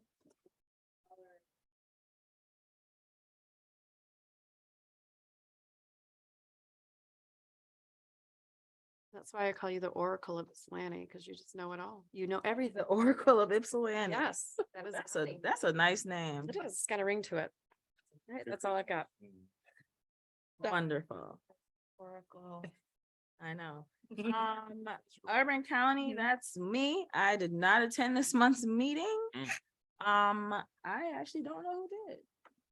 But what I do know, was discussed, were some, housekeeping. There was a presentation around fair housing, and, a public hearing around, home allocation from Tara, from the county. And so I will look at the minutes and send out anything that's pertinent to the body. The DDA. Hello. Oh, no meeting in July. Friends of Rutherford Pool. Nothing other than the grant, which, or the appropriations from the state that you had mentioned in the last week. Things are going well. I swim there on a regular basis, and it needs to be resurfaced. Bicentennial. Coming up. They had a really well attended book signing on the 16th of June or July. Book signing, Yeah. not book signing, book release, but some people got their book signed. The book release, library. They have another meeting this Thursday, the 27th, and then a lot of it's now logistics for the August 19th large event.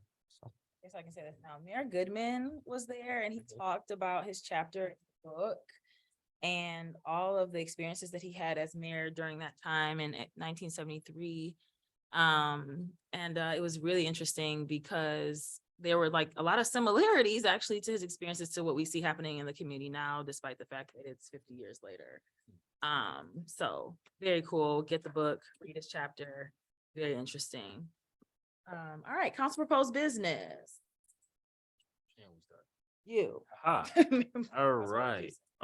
So first and foremost, there are some things that the people in the community have contacted me about as far as like the parks and our porta johns is what he said.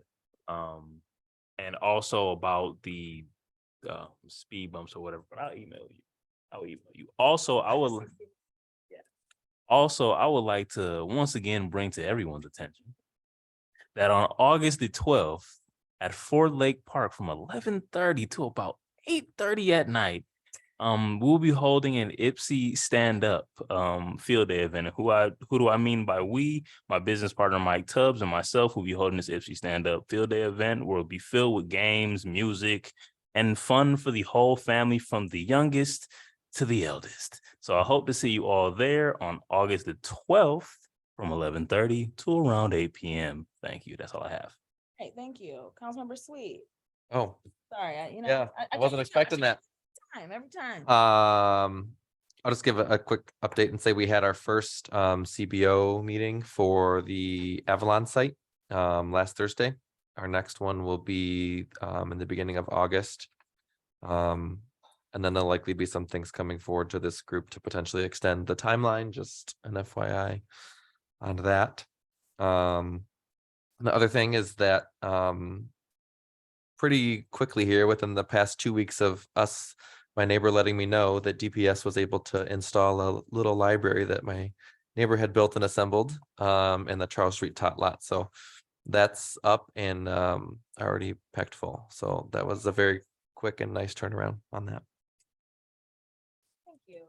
Mayor Pro Tem. Nothing at this point. It's DPS stuff I'm talking about.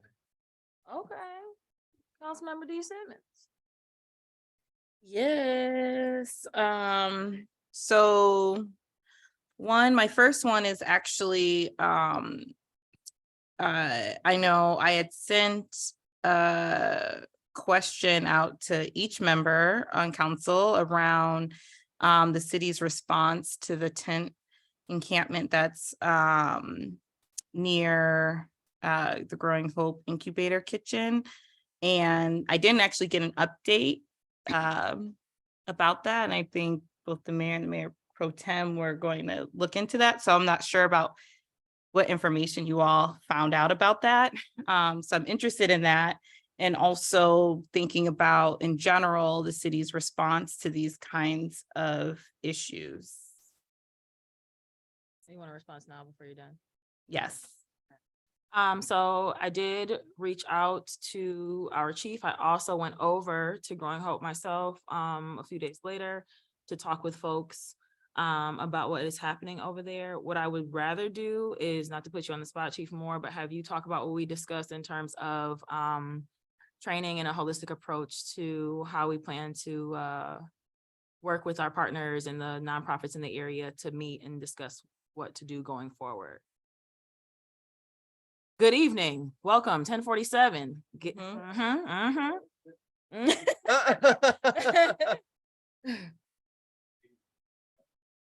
Mayor and council and guests. So we have a developing ongoing scenario that's occurring in our downtown area involving our unsheltered individuals. And of course, we have competing groups, competing interests about, how this should be handled or being impacted by what's going on. So the concern for public safety is that we really try and address the issue holistically. In other words, we are trying to bring to bear the resources that the county has and the community has to assist those individuals, and also still address the criminal activity that's occurring in and around all of these, encampments and in areas where, our unsheltered population are congregating. We are getting complaints abundance, as you heard some tonight from, just a potential individual. Again, though, our concern is for the criminal activity that's occurring. We've now had 2 shootings there. We've had allegations of sexual assault. We have fights. We have a significant increase in calls for service in and around that area. So I've assigned a SARA project to one of my lieutenants. As you know, our staffing is challenged, and so we're making adjustments to try to bring all resources to bear to patrol, so that we can start to impact these issues. But it will be a holistic approach. I've requested a meeting with several of the groups that have been, very much advocates for our homeless population, because I want to talk to them and see about how we partner, how we work together to work, through the issues. Because I don't think, us just stepping in and trying to, what I would consider criminalizing homelessness is the answer, but we also have to balance, the needs of the community and all of the other entities and people that are involved. So it's a complex issue, and we have, we have to balance the needs of everybody. So I think the best approach to that is, of course, through a holistic manner, by bringing to bear all of the resources, and then also addressing the criminal occurrences that are happening. So I hope that, makes sense to everyone. Yeah, and in addition, I have been in consistent communication with Fed Up, Fed Up Ministries, Julius and Growing Hope, and they also we've asked to have a meeting together as well. So to kind of talk about what we can do to not criminalize our unhoused population, and also not post threats around like citation. That's not what I want to see. And also, I understand the piece that you were discussing. So trying to come together to figure out what can be done. I hope that's an adequate response for right now. Yeah, thank you. I mean, I definitely, I'm interested in kind of thinking about like what that means, like holistic response, what that means, and going forward, and recognize the need to have safe spaces, and in the ways that is being challenged, and recognizing that for the unhoused community, that for a lot of them, just existing becomes criminalized, right? Just by not having a place to go. So yeah, so that's helpful to think about. And another thing is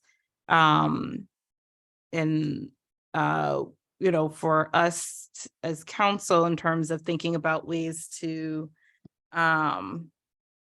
in terms of like different solutions, because what we know is that the current options that we have are not enough. Like, we don't actually have places for people to go. We don't actually have emergency shelter in this county. And so I don't know if anybody would like to work with me on putting forward something around that we can share with our county friends around the need for an emergency shelter, and working and naming this as like evidence of this need, because I know some folks were like, oh, can we do this? Can we do that? But those things are not, Delonis is not an option, right? Like these are not actual real options. So we need better options. And I don't know whether it's also looking back. So I know we had that overnight shelter partnership with the church. And so I don't know kind of how that went, what came of that, but if those are other things that we could be looking at, like having more partnerships with spaces for, to address some of these needs. Can I add one more thing? Actually, what you just said, 'cause I don't know how I forgot this, maybe because it's so late. I had a meeting with the county this morning, around several issues about downtown, and one of them was this topic as well.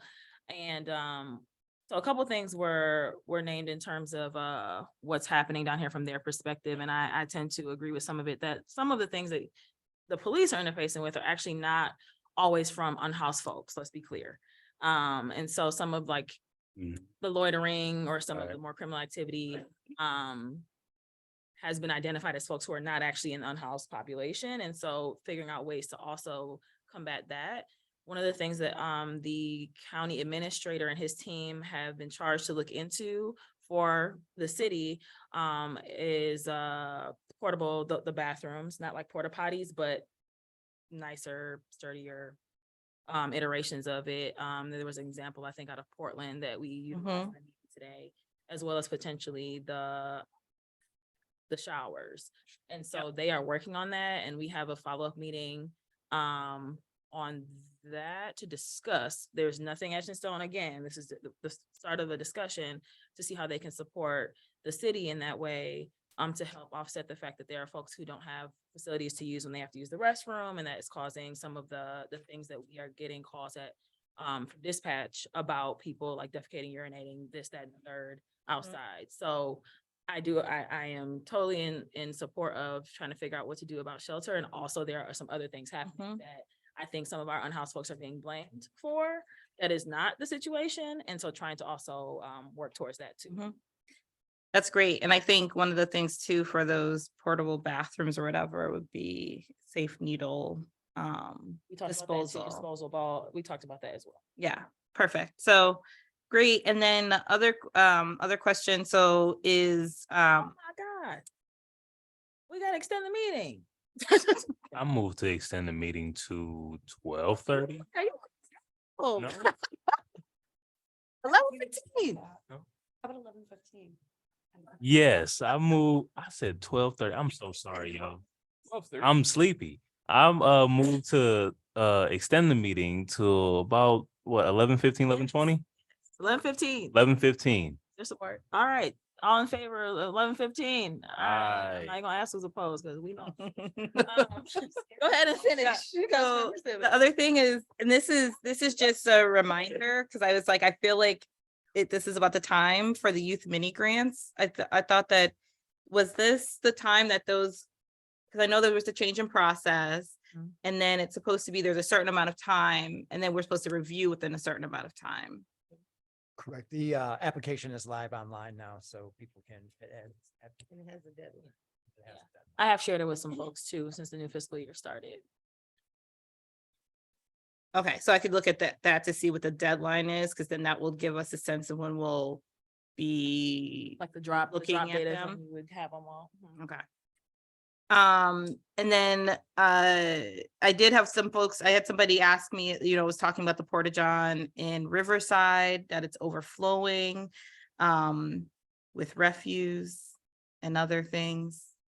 And so there was a question about that in terms of like how often they get dumped, but serviced, but then also was saying that, for instance, when there's events in the park and different things like that, that actually is like a additional strain on that resource. And so, so like, are they all required to bring different things, or does that help us get our Porta Johns, our regular Porta John service more frequently because there's increased usage? Yes. Generally, certain spots upward are required to be wide open. So those events should not be generally an additional. Yes, somebody was saying like the jazz events and things. They bring additional work. I'm not sure how many. I'm not sure if we have active ratio expected attendance. There's guidelines out there. We don't necessarily. It's just not in the.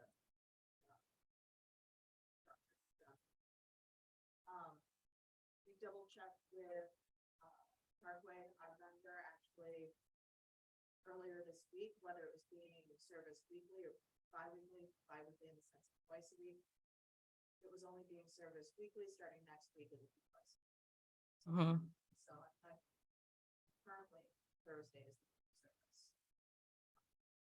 Riverside will be the only place that we. Okay, thank you. And then Evan and I are going to be hosting a Ward 3 picnic September 9th. So fun. And then the only other question I have, so I know we got these things around the Michigan Municipal League meeting and event and things, and I feel like I heard that there's ways for council members to get support to attend. So I just wanted to confirm, and like, is that just that we say, hey, we want to go? Or- Yeah, just send me an email if you want to go. Yeah, that's it. I want to. Does anybody else want to go? Yeah, I'm. Because I don't drive, so that's another question, because, sister girl can't fly yet. Nowhere. Well, you could fly to Traverse City, I guess. I just need I'm talking about my own personal. Oh, I was like, there's a little bitty plane that flies you to Traverse City. Oh, okay. Well, anyway, thank you. That's it. Okay. Councilmember King. So the only thing I had was the same, was the Porta Johns in Riverside. So I guess that was a hot topic. So Thursday. Yeah, everybody. And you were like, The Oracle- Oracle knew, the Oracle. Oracle knew. The sense. On. All right. And you didn't have anything.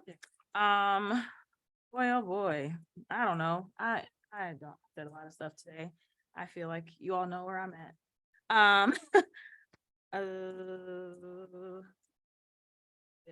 Was there something with it? No. Okay, city manager, your turn, because I'm off it. Thank you. I've been meeting with Nathan Bolt of the County Brownfield. And we can be reimbursed for planning, for costs related to Water Street. So that means, yes, so that means that we can be reimbursed for the contract that we have with Carlisle Wortman. For the test? Yes, they have a fund of over 2 million. And what the service they are providing is, we are eligible for it.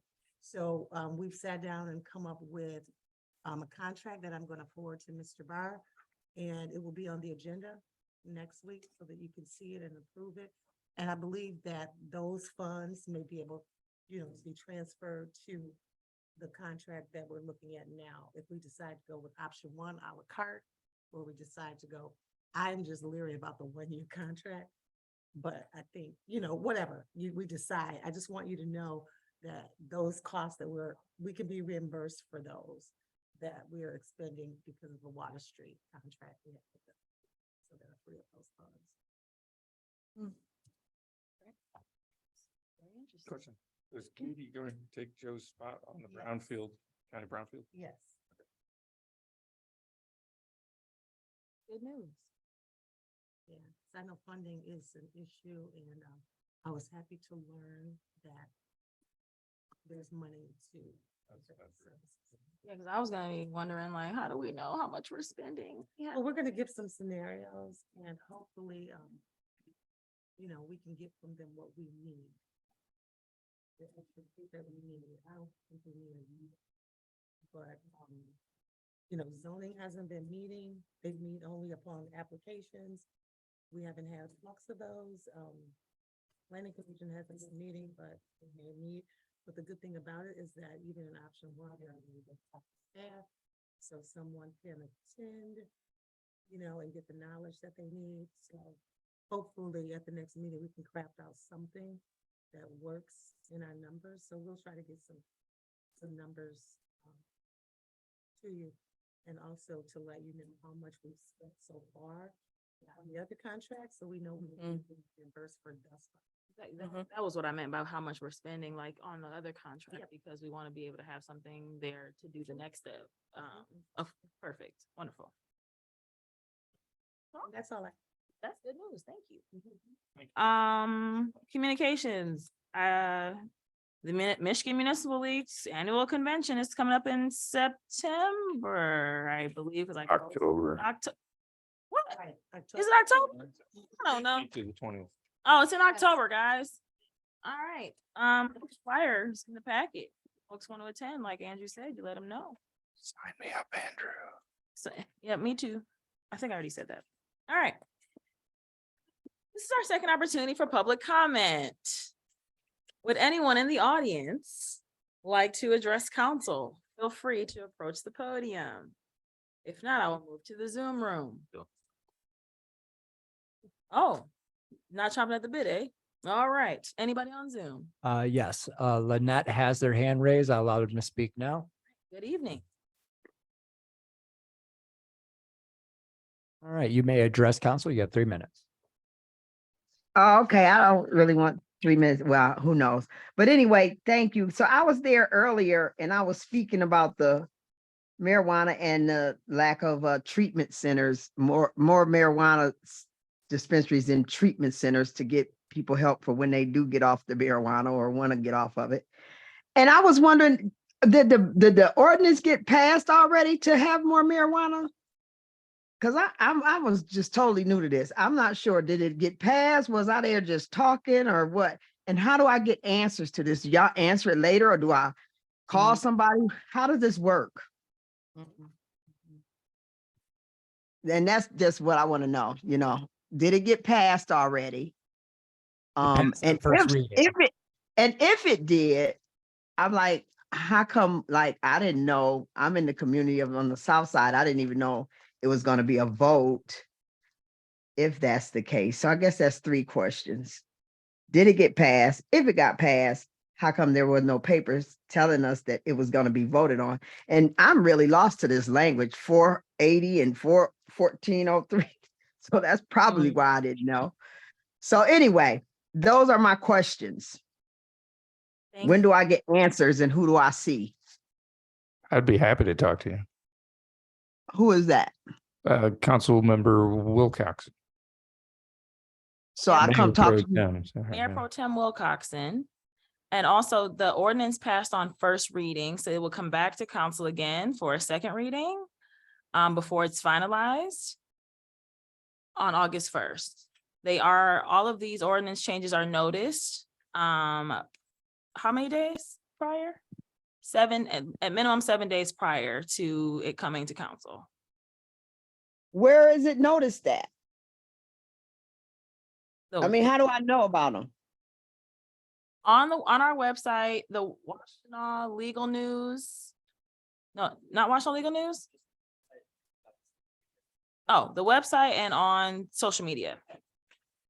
Oh, so there's no flyers going around to the community saying, hey, we finna put some more weed dispensaries around. You could also sign up for alerts. So and then you would get that in your email when different things come forward.